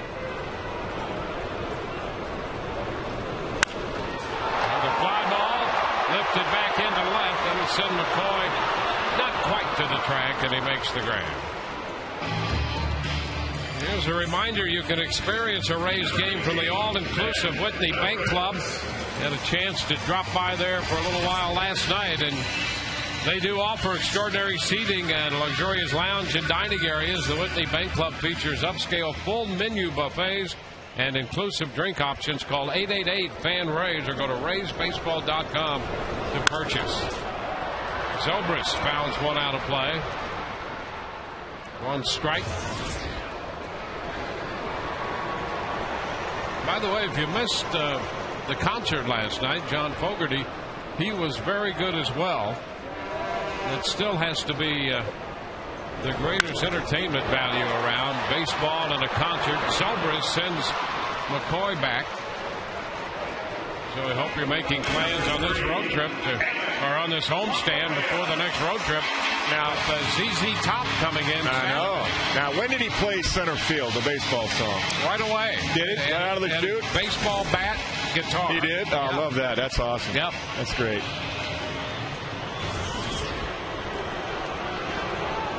Here's Evan Longoria.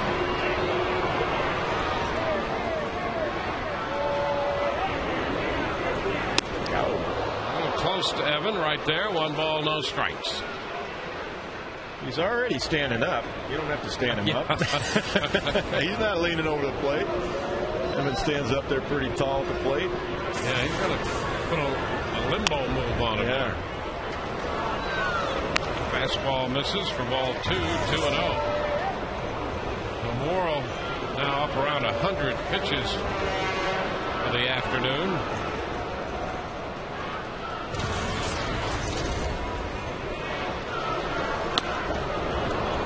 Two and one. Another fastball.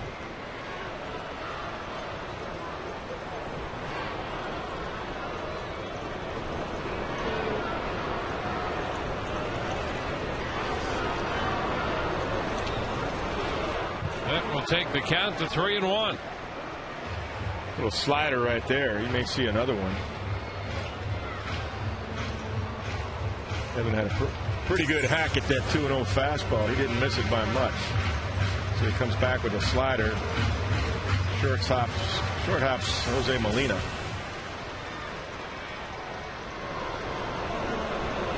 He go fastball away. The shake of the head was to make Morrow shake. That one is fouled straight back. Fastball. See what Jose Molina did, he shook his head to have Brandon Morrow shake his head and say no, but really he was calling a fastball because he wanted Evan Longoria to think he was shaking to a curveball or slider. Really into it, Jose Molina, defensively. Rays with 2 runs, 2 hits. Toronto no runs, 2 hits. Fastball away. Hit a liner into left field, a base hit. Evan Longoria works it to 3-2 and picks up the single.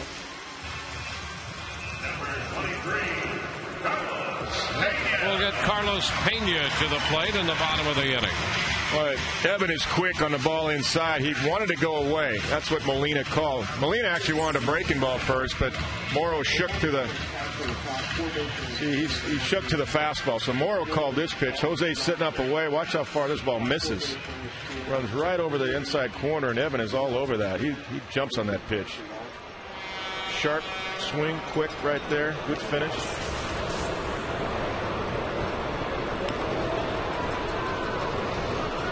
Now Pena. Pitch is a strike at the knees. Sean Camp is up in the bullpen.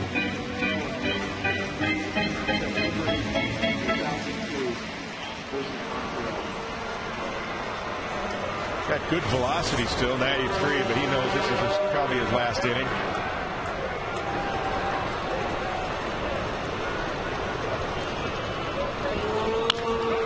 And a tap foul. 2 strikes. Rays have lost 4 base runners. Jose Molina in the first 4 innings threw out Crawford, Upton, Rodriguez, and Crawford again. The last time a catcher threw out 4 base runners in a game, Charles Johnson did it in 2002 against the Montreal Expos. Jose Molina has done that today against the Rays. That's not a major league record, however. Pitch is high, 1-2. It's a Rays record to have 4 runners caught stealing, and it's a Blue Jays record to record 4 caught stealings by a Toronto catcher. I'm going to go back to the early 1900s with a record of 6 caught stealings by a catcher. I don't recall ever seeing a catcher do it 1 in each inning, the first 4 innings of a game. Ever. Pena is out on strikes. That retires the side. Rays leave a man at first. We're through 6, and the Rays lead 2-0.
Visit GulfCoastHondaDealers.com to find great deals on a fuel-efficient Hondas. And by Geico. 15 minutes could save you 15% on car insurance. Visit us at Geico.com or call 1-800-947-AUTO.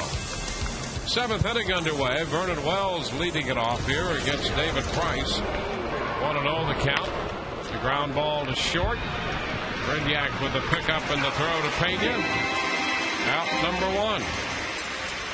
Really done a nice job on bearing down on Vernon Wells. Makes it in that curveball. And even though that was up a little bit, Vernon jumped on it. A little anxious and rolled it over to Reed Brignac.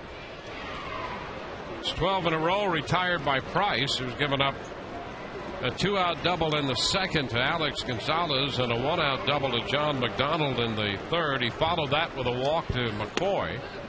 Those have been the only base runners he's allowed so far. There's a strike to Bautista. Yeah, now you get into the 7th inning, you're counting outs, so you're 8 outs away. And another strike, 0-2. Good efficient pitch count, 85 pitches, 59 for strikes. He's really in a good rhythm.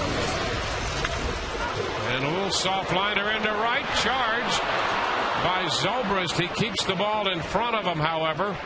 And that was a challenge to keep that one from getting by him once he realized that he couldn't catch up to the soft sinking liner. Yeah, and that's important, too, because it's only a 2-run game. Ben had a notion, I think, to dive for this, but thought the wiser of it and kind of went into that slide and was able to knock it down with his, looked like his left side of his chest there.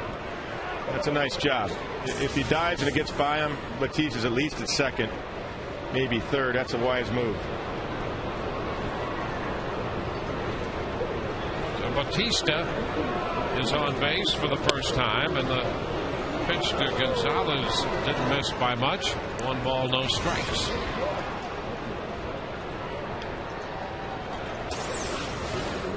Pretty good pitch. Yeah, let's take another look at that. Yeah, Well, that's just paint right pitch, there. Yep. The problem was if it missed location, he was trying to go away. It ran in, but should have been a strike. Pop up. Got it in on him, and Carlos Pena's there to make the catch. The 2 outs in the 7th.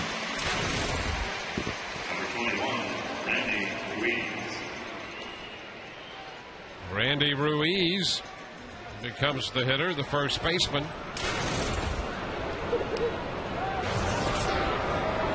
This is a team, the Blue Jays, that do a lot of first ball early count swingers because they are near the bottom in on base percentage in baseball, 303, which is 28th in baseball. Well, the runner takes off. Price steps, and it's going to be a balk. So he moved before he stepped off, I guess. And Bautista moves up to second on the balk. Yeah, Carlos Pena is just going to go out there and just say, all right, just concentrate on it. Well, there you go. He was all set to start from the windup. Yeah, a little brain cramp there. He was in such a good rhythm in the windup that he forgot there was a little bloop base hit in this inning. So the balk moves the man into scoring position, and a line drive that catches Brignac. Boy, that was a hot shot, and Reed was right there, had the glove up, not only to record the out, but a little self-defense there as well to retire the side. That pitch was smoked. Middle of the 7th coming, 2-0 Rays.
Tropicana Field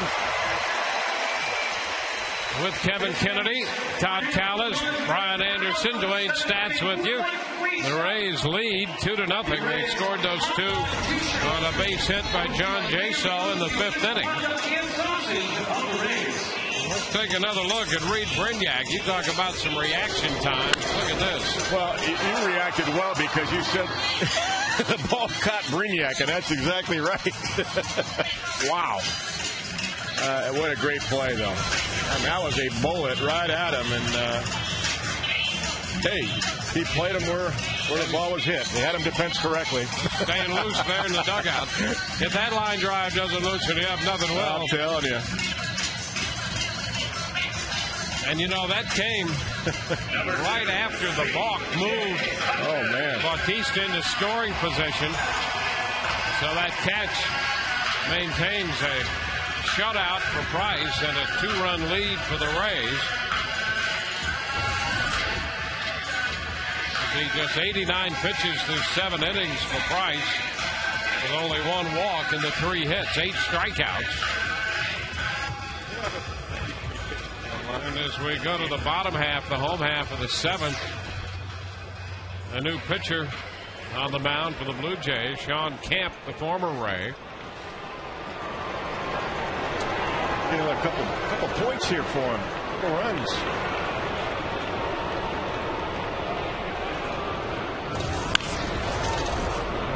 Bouncer foul outside of third.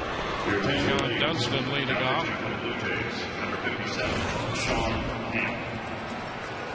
Been in 7 games this season already. Nice low ERA at .90. 10 innings, only 2 walks. See the ball down a lot from Camp. Sinker, slider.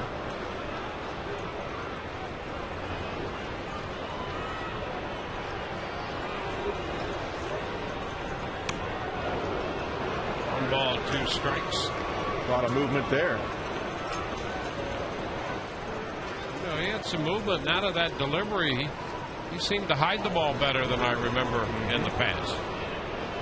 It could be reflected in those very impressive numbers. He's got the bottom falling out of that sinker right there, 84.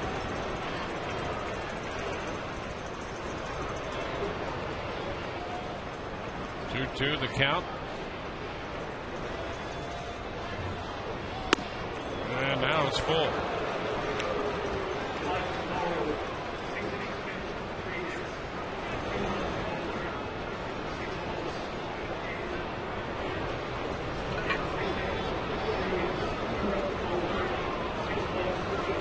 Two pitch to BJ and a foul ball.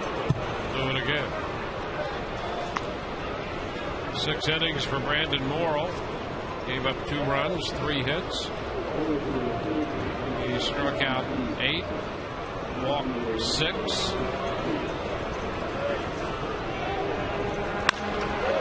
BJ sends a fly ball to center. Wells is there to catch it.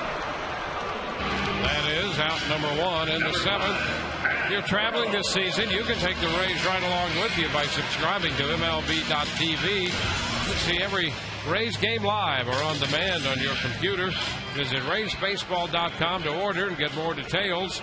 MLB.tv, baseball everywhere. Here's Pat Burrell. Oh, Burrell hit by that pitch. Well, Pat, the last couple of days has had a little upper back and neck stiffness. See where he got this one. Yeah, his arm angle was way down on that one, and the ball just ran up and in on Pat Burrell.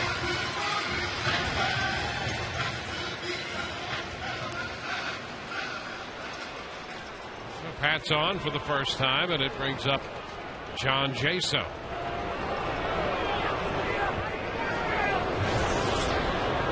He got the base hit against a drawn-in infield in the 5th, chasing home 2. He's 1 for 2. I was just thinking of with Brandon Morrill's line. Pretty good line with the exception of the 6 walks. Cedar Gasson's got to be pretty pleased with that, but could have been a lot different had not been for Jose Molina. So, I mean, that part of it he's not happy about. But overall, the stuff is pretty good. 1-1 to count.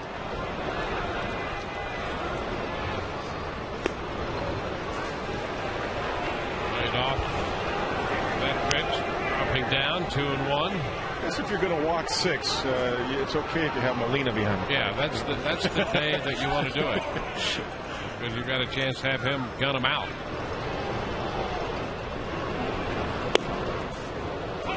Two count now.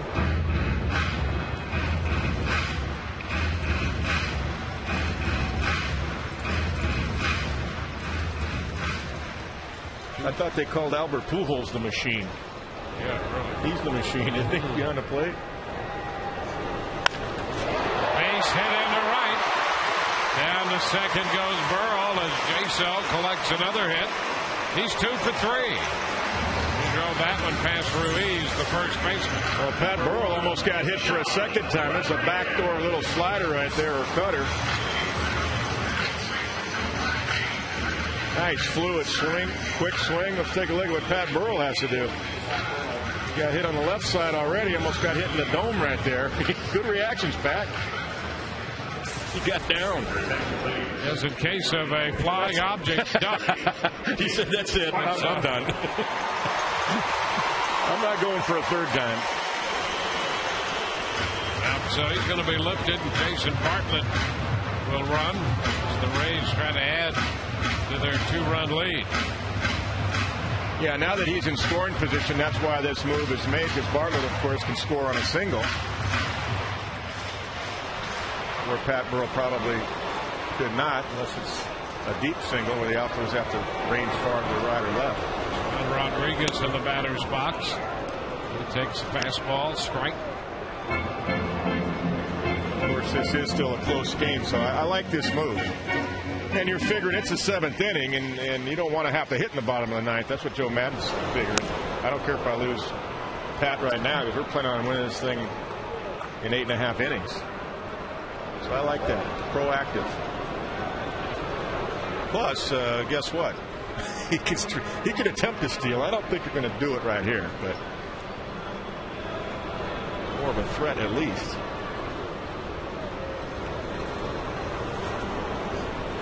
Ground ball down to third. McDonald to Hill 1, and over to first. They turn the double play, and that retires the side. We go to the 8th, 2-0 Tampa Bay.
Time to revisit our Autoway poll question for the day, brought to you by Autoway. If you need a car, truck, or van, who are you going to call? Autoway. The question is this: who is the Rays player of the week for the week leading up to today. Now, these are the numbers through the week before today. Text TB1 for Carl Crawford, TB2 for Evan Longoria, TB3 BJ Upton, TB4 Wade Davis. You can text your vote to 789-789.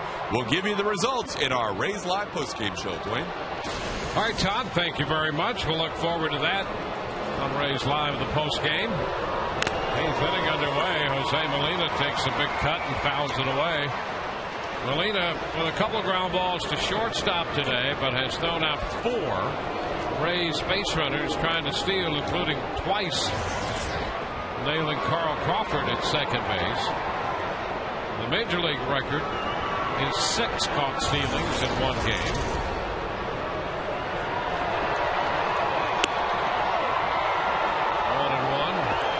The last time it was done was 1915, Wally Shea. Prior to that, 1909. Wow. Willie Bergen. Liner into right. Here comes Zobrist again, and he has to play it on a short hop, similar to the base hit by Bautista in the 7th. The Rays get some action up in their bullpen with Molina now opening with a base hit. And Wheeler is up, and Soriano's starting to throw. Yeah, this is a fastball that Molina stays on nicely, actually goes the other way, and Ben comes in thinking about diving again, but again does the slide right there and short hops it into the glove. Got a little bit fortunate there. Keep the double play in order. McDonald takes a pitch down.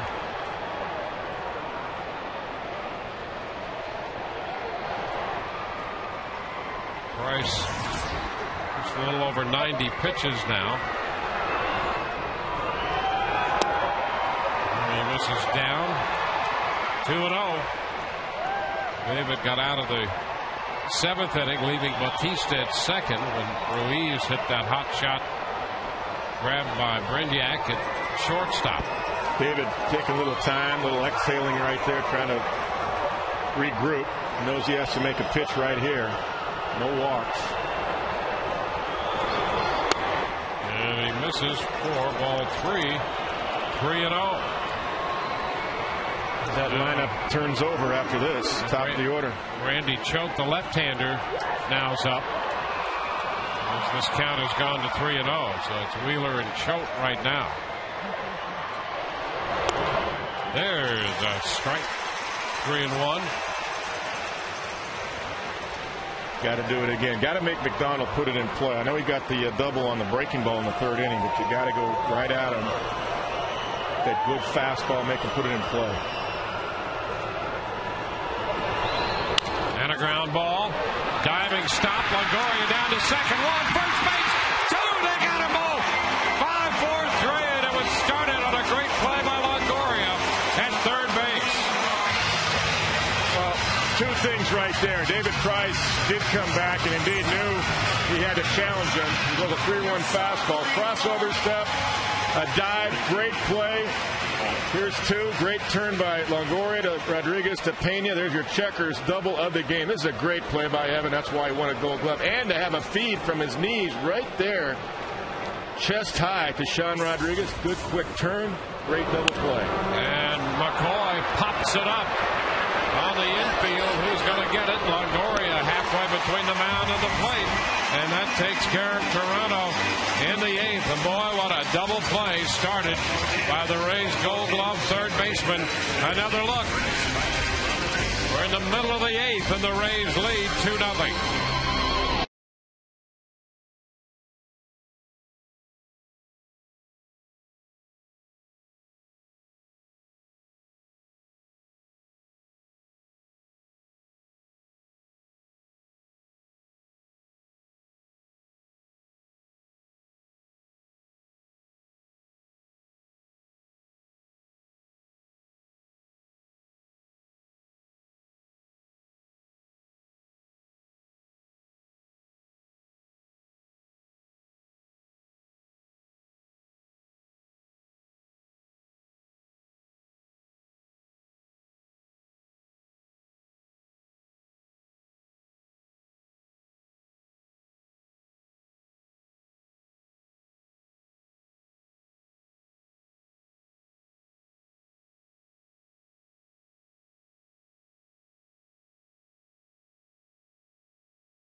Shop Auto Way.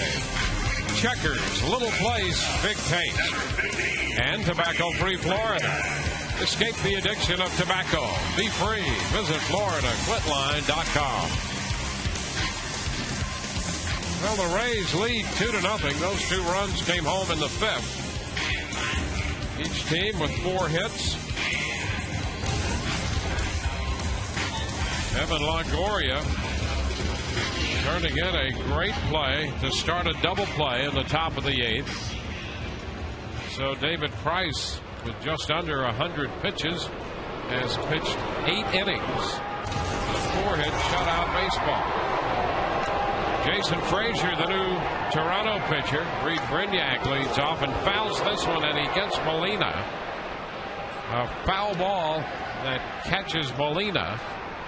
But fortunately, he's up. Take a look at this pitch right here.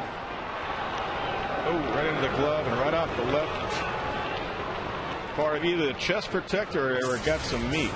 Left arm. Hard to tell. The shirts are black and the chest protector's black. Apparently it got some meat there. It appears bicep. Right, maybe the bicep. Yep.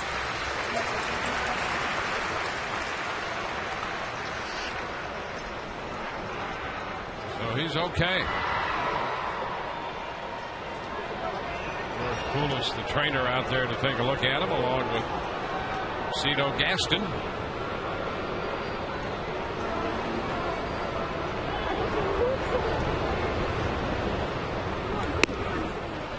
Brignac takes one a little wide. 1-1. Still be nice to get a little insurance. Well, as David Price is throwing, they've got Hill and Lind and Wells in the 9th. The best 3 hitters. Brignac trying to work his way aboard here some way. Start something in the bottom of the 8th against Frazier. Frazier pitched 2/3 of an inning in the game Friday night. Gave up a run. On for the 10th time. Good stuff. The walks are way too high. 7 walks already. The Orioles have scored 3 in the 7th, and they've tied the Red Sox at Fenway 4-4.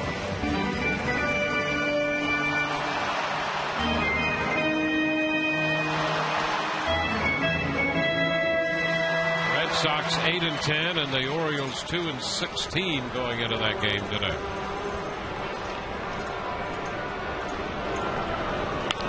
Little roller headed towards short. Gonzalez scoops and throws. Brignac is out at first base. Brignac hustling down the line. Got out of the backs good. Little pepper type swing to keep the ball in play. And good hustle by Reed Brignac. Nice play got by Gonzalez as well.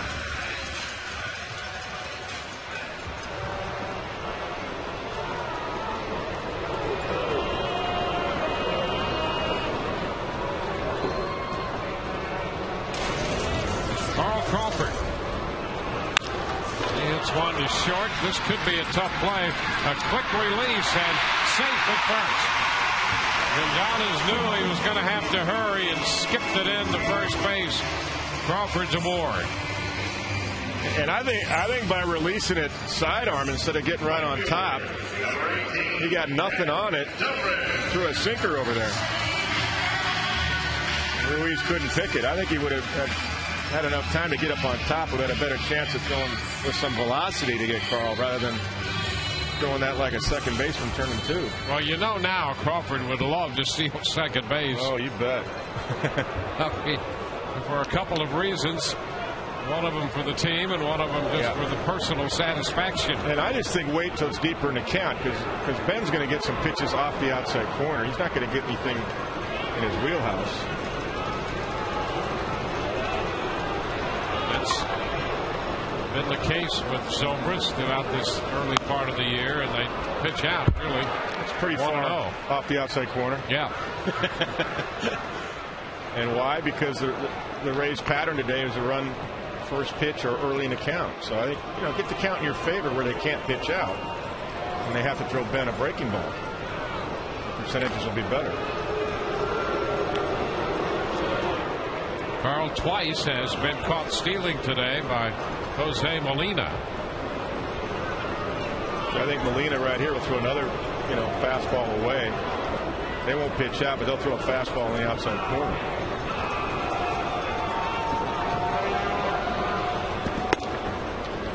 Ball 2-0.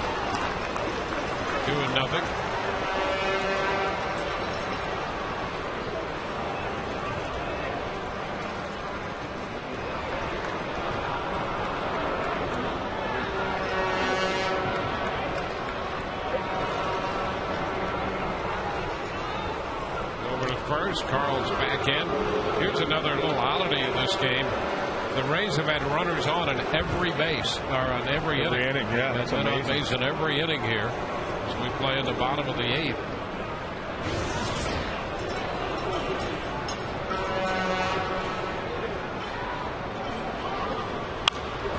Pop foul. It's out of play. It's 2-1.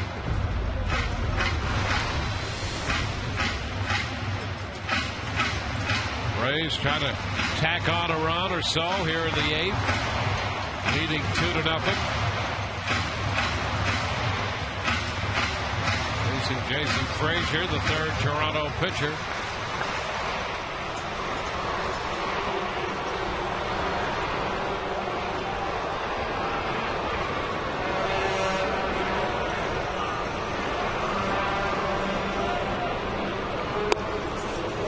Strike, the fastball.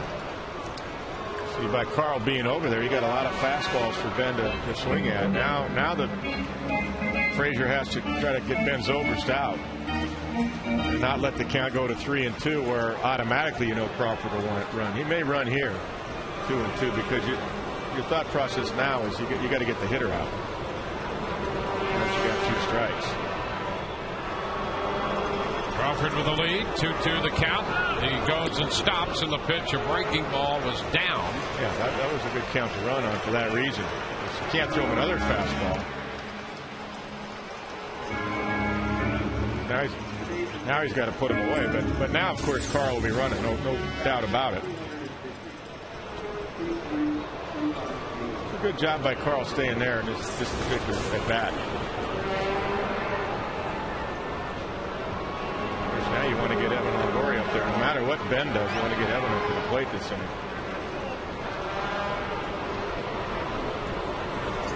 Crawford off the bag. There he goes. 3-2 pitch is ball 4. Zobrist draws the walk.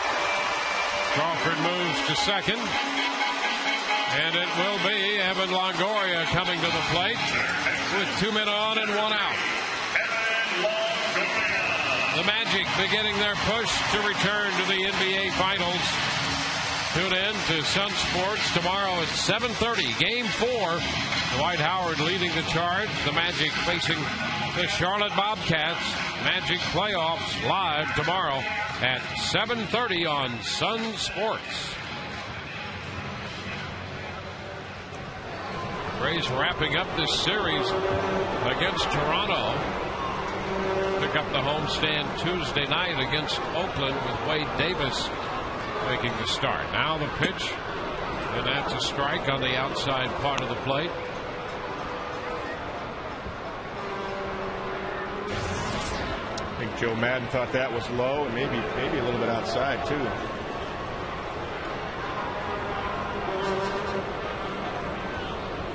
And a base hit up the middle.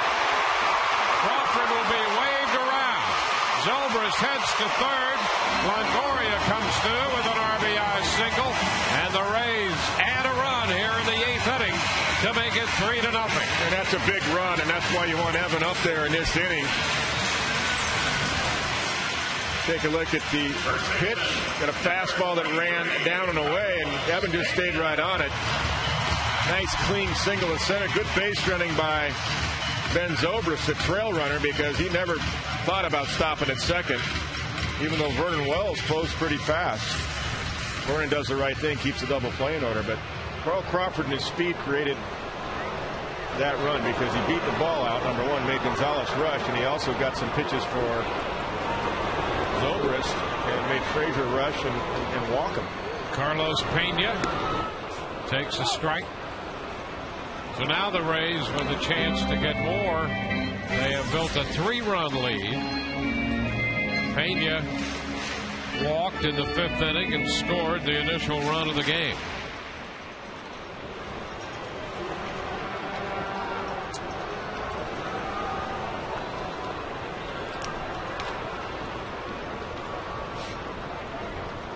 Time call granted by Mike Winters.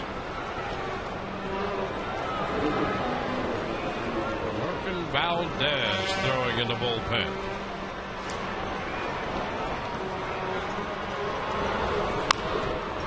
Tap foul.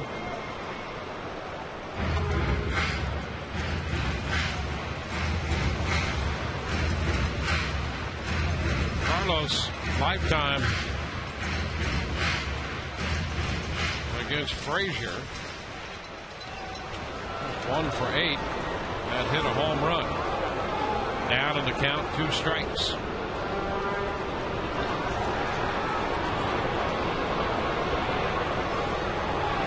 Zobra's third, Longoria at first. Bullpen ball loose this time. Kevin Longoria was the first one to see that. Pointed that out to the umpires. He went back to the bag, was pointing. With that eyesight, he can see everything. Oh, he can see. He can see. You got to have good eyesight to play like he does. Swing the bat like he can. Pretty wide. I'm going to say the defense is pretty much just playing normal double play depth. They're not an exaggerated shift position there. You look around the infield there. You know, with that in mind, Evan getting that big base hit to drive in a run. He was 0 for 3 lifetime against Frazier with 3 strikeouts. Yeah, that was a huge hit too. That's a big run in this game. With the big guys coming up for the Blue Jays in the top of the 9th.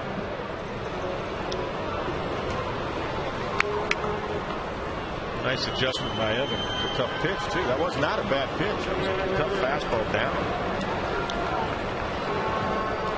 And on the outside corner for the base hit. Pena waiting for the 1-2 pitch. Same spot up and away. 2-2.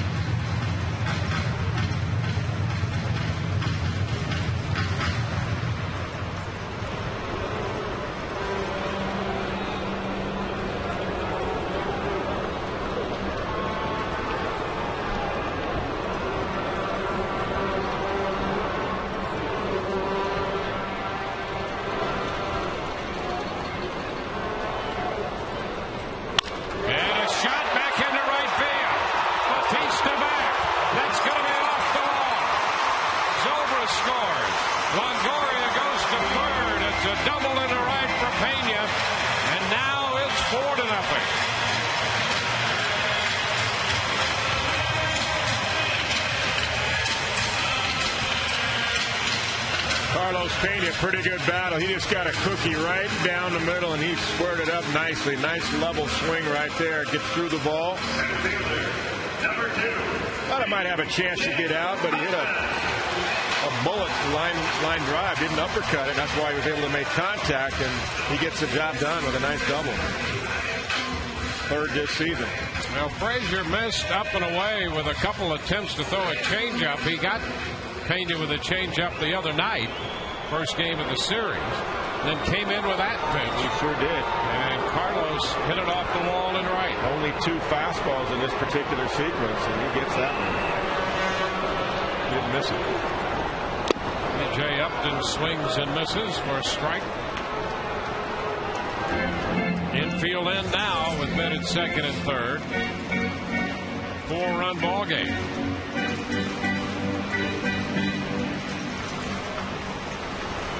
Four straight hitters have reached after Brignac's ground ball to short. Upton is down, 0-2.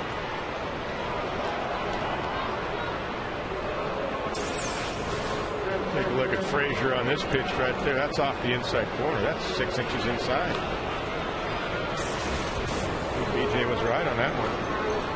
The white line of the batter's box in the inside corner is 6 inches from home plate. That went right over that white line. Did his out on strikes. 2 gone.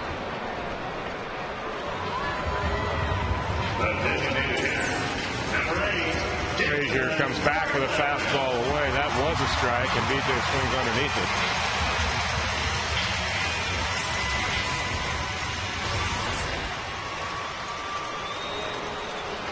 Now Jason Bartlett, who entered as a pinch runner in the 7th, got an at bat here in the 8th as the DH. And the breaking pitch is a strike. They scored 2 in the 5th. They've scored 2 in the 8th.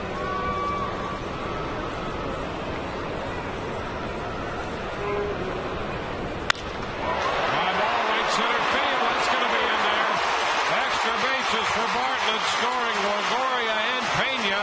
It's a double for Jason Bartlett, and the Rays open now a 6-run lead. He is so tough with runners in scoring position.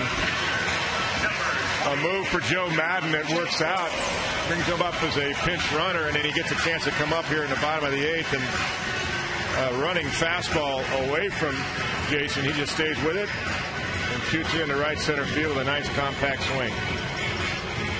2 more runs. That's a 4-run 8th.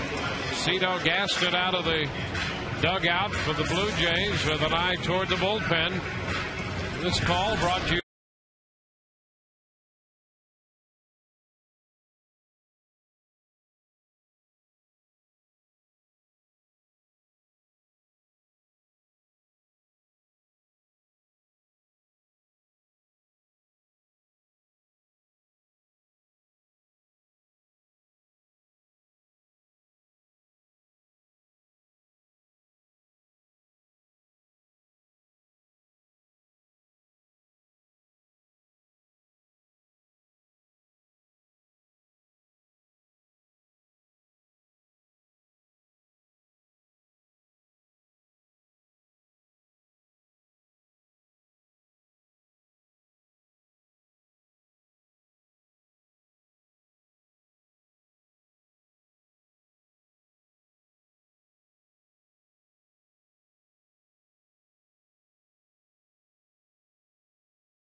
They've come up with a 4-run frame.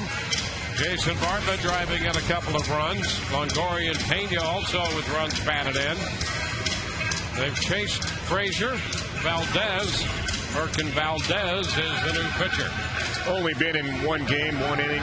See those right there, a couple of walks. Valdez has been around the game for a while, a lot of years in the minor leagues, but did have time with the Giants last year and a little bit in 08. John Jaso stepping in against him, and the pitch is up. 1 ball, no strikes. He was originally signed by Atlanta back in '99 and wound up 2 or 3 years later going to the Giants organization. Jaso fouls it back. 1-1. Traded for Russ Ortiz back in 2002.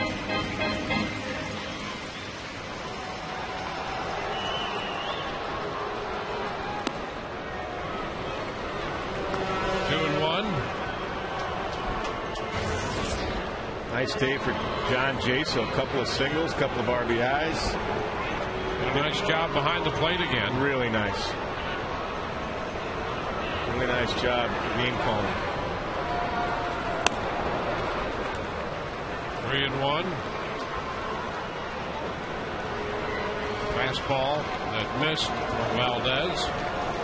Some guys are quiet at the plate and look like they're going to fall asleep, and then they attack the ball. This guy looks like he's ready to attack. He's ready. I mean, he just looks like he can hit. 3-2. Jose Molina. I got a little slinky in my glove there. I'm going to pop out. Catchers take pride in that, by the way. They don't like dropping balls. That's one of the first things. Never drop a ball. And ball 4. Well, the Rays have drawn 8 walks in the game.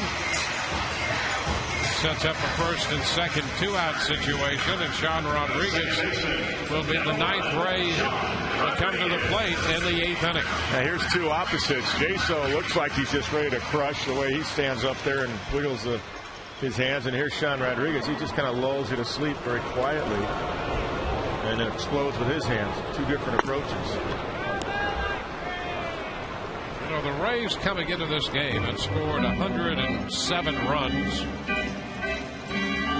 They have 6 in this game. That's 113 runs. They've scored 24 of their runs in the 8th inning. That's part of what Joe Madden had also emphasized this spring, to play well late. You get down to the 7th, 8th, and 9th innings, you got to play your best baseball. The Rays have done that so far. I think part of that, too, is Derek Shelton staying on these guys to not give up your at-bats. Make them all count. You may go 0 for 2 or 3, but that 4th at bat, you can get your big hit and be a difference maker. And he's scoring it. I mean, there's Derek scoring it right there, keeping track. Jimmy Rice used to do that for me when I was in Boston. He was my hitting coach. He used to keep track of all their at bats, and he knew every pitch that was being thrown. And he would tell the guys, "Hey, this guy's making an investment now. Look for his changeup. Look for his curveball early, whatever." It's out of play, foul ball. Squares the count at 2-2.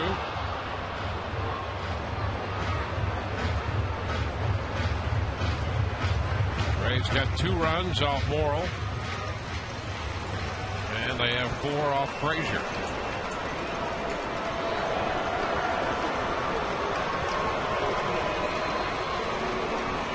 Valdez delivers, ground ball. Shortstop Gonzalez goes to second, to Hill for the force. That'll take care of the Rays in the 8th, but they have a good inning, scoring 4 and lead 6-0.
Ninth inning, and we'll take a look at the Miller Lite Taste Greatness moment. A few of those for David Price. 2 8 innings, he's made 98 pitches 8 strikeouts on the day for Price. He's walked a man and has allowed 4 hits in pursuit of his 3rd win. He faces Aaron Hill to lead off the 9th, and the first pitch is a strike.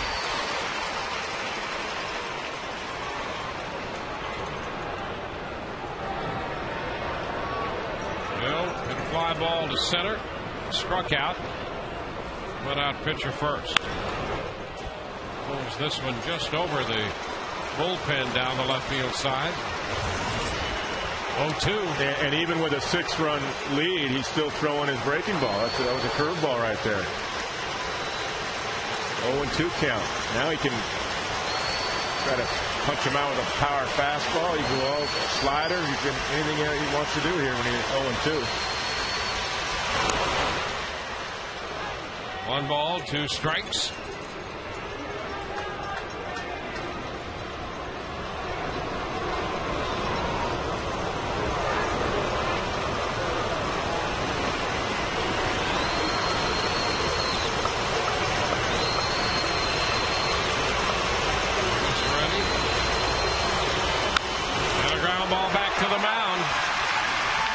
Toss to first, 1 away in the 9th. So Price 2 outs away from truly taking care of business in the 3rd and final game of the series. Yeah, 1-2 count right here. Little tapper right off the end of the bat. David makes sure he just flips it over there for a strike to Carlos Pena. No rush. David pitched 2 outs into the 8th inning in his debut this year against the Yankees. There's a pop up by Lynn that's going to carry out a play, a foul ball, strike 1. 7 2/3 against the Yankees in his first outing this season. That's the deepest he's ever pitched into a game. He's 1 out into the 9th inning, so this becomes the deepest he's ever pitched into a game in pursuit of closing this one out.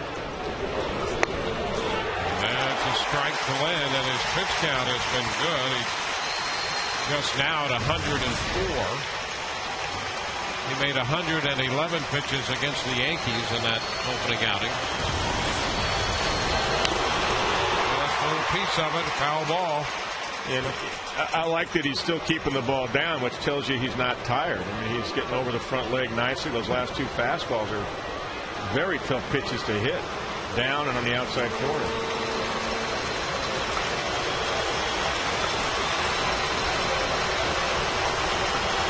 Two strikes the count. You got him. Oh, that was a nice pitch. Lynn out on strikes for the 3rd time. Saw David shake his head, meaning he wanted to throw the slider here. Look at that slider. Down and fading away. Tough pitch. He pitched Lynn extremely tough today. 3 strikeouts for Adam Lynn. So with 2 outs, the bases are empty. And Wells fouls it off his foot. That's a strike. So David Price is 1 out away from throwing his first complete game in the major leagues. Trying to make that a shutout. He has shut out Toronto on 4 hits to this point. Morgan Wells still taking his time. He hit that ball off his foot. So David takes his time, and now Jason's just going to go out and talk to David. See what he wants to do here, because as a catcher you want to make sure David gets that shutout. You take pride in that as well. And he asked David, hey, what do you want to do here? That's strictly what Jaso did, I'm sure. 0-1 count, how do you want to go at him?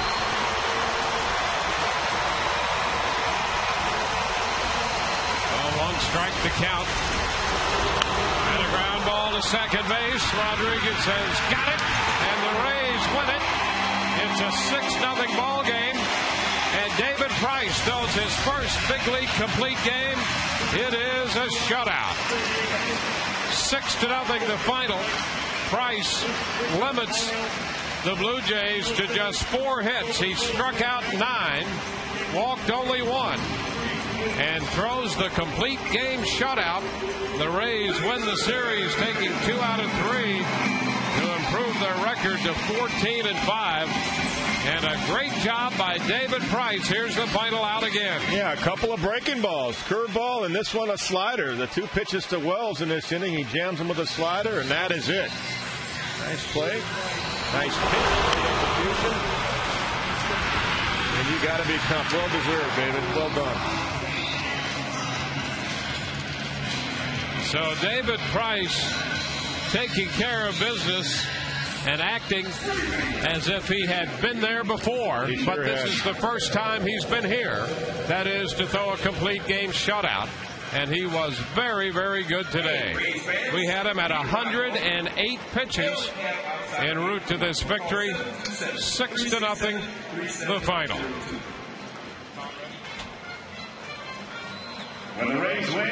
Right now, Tom.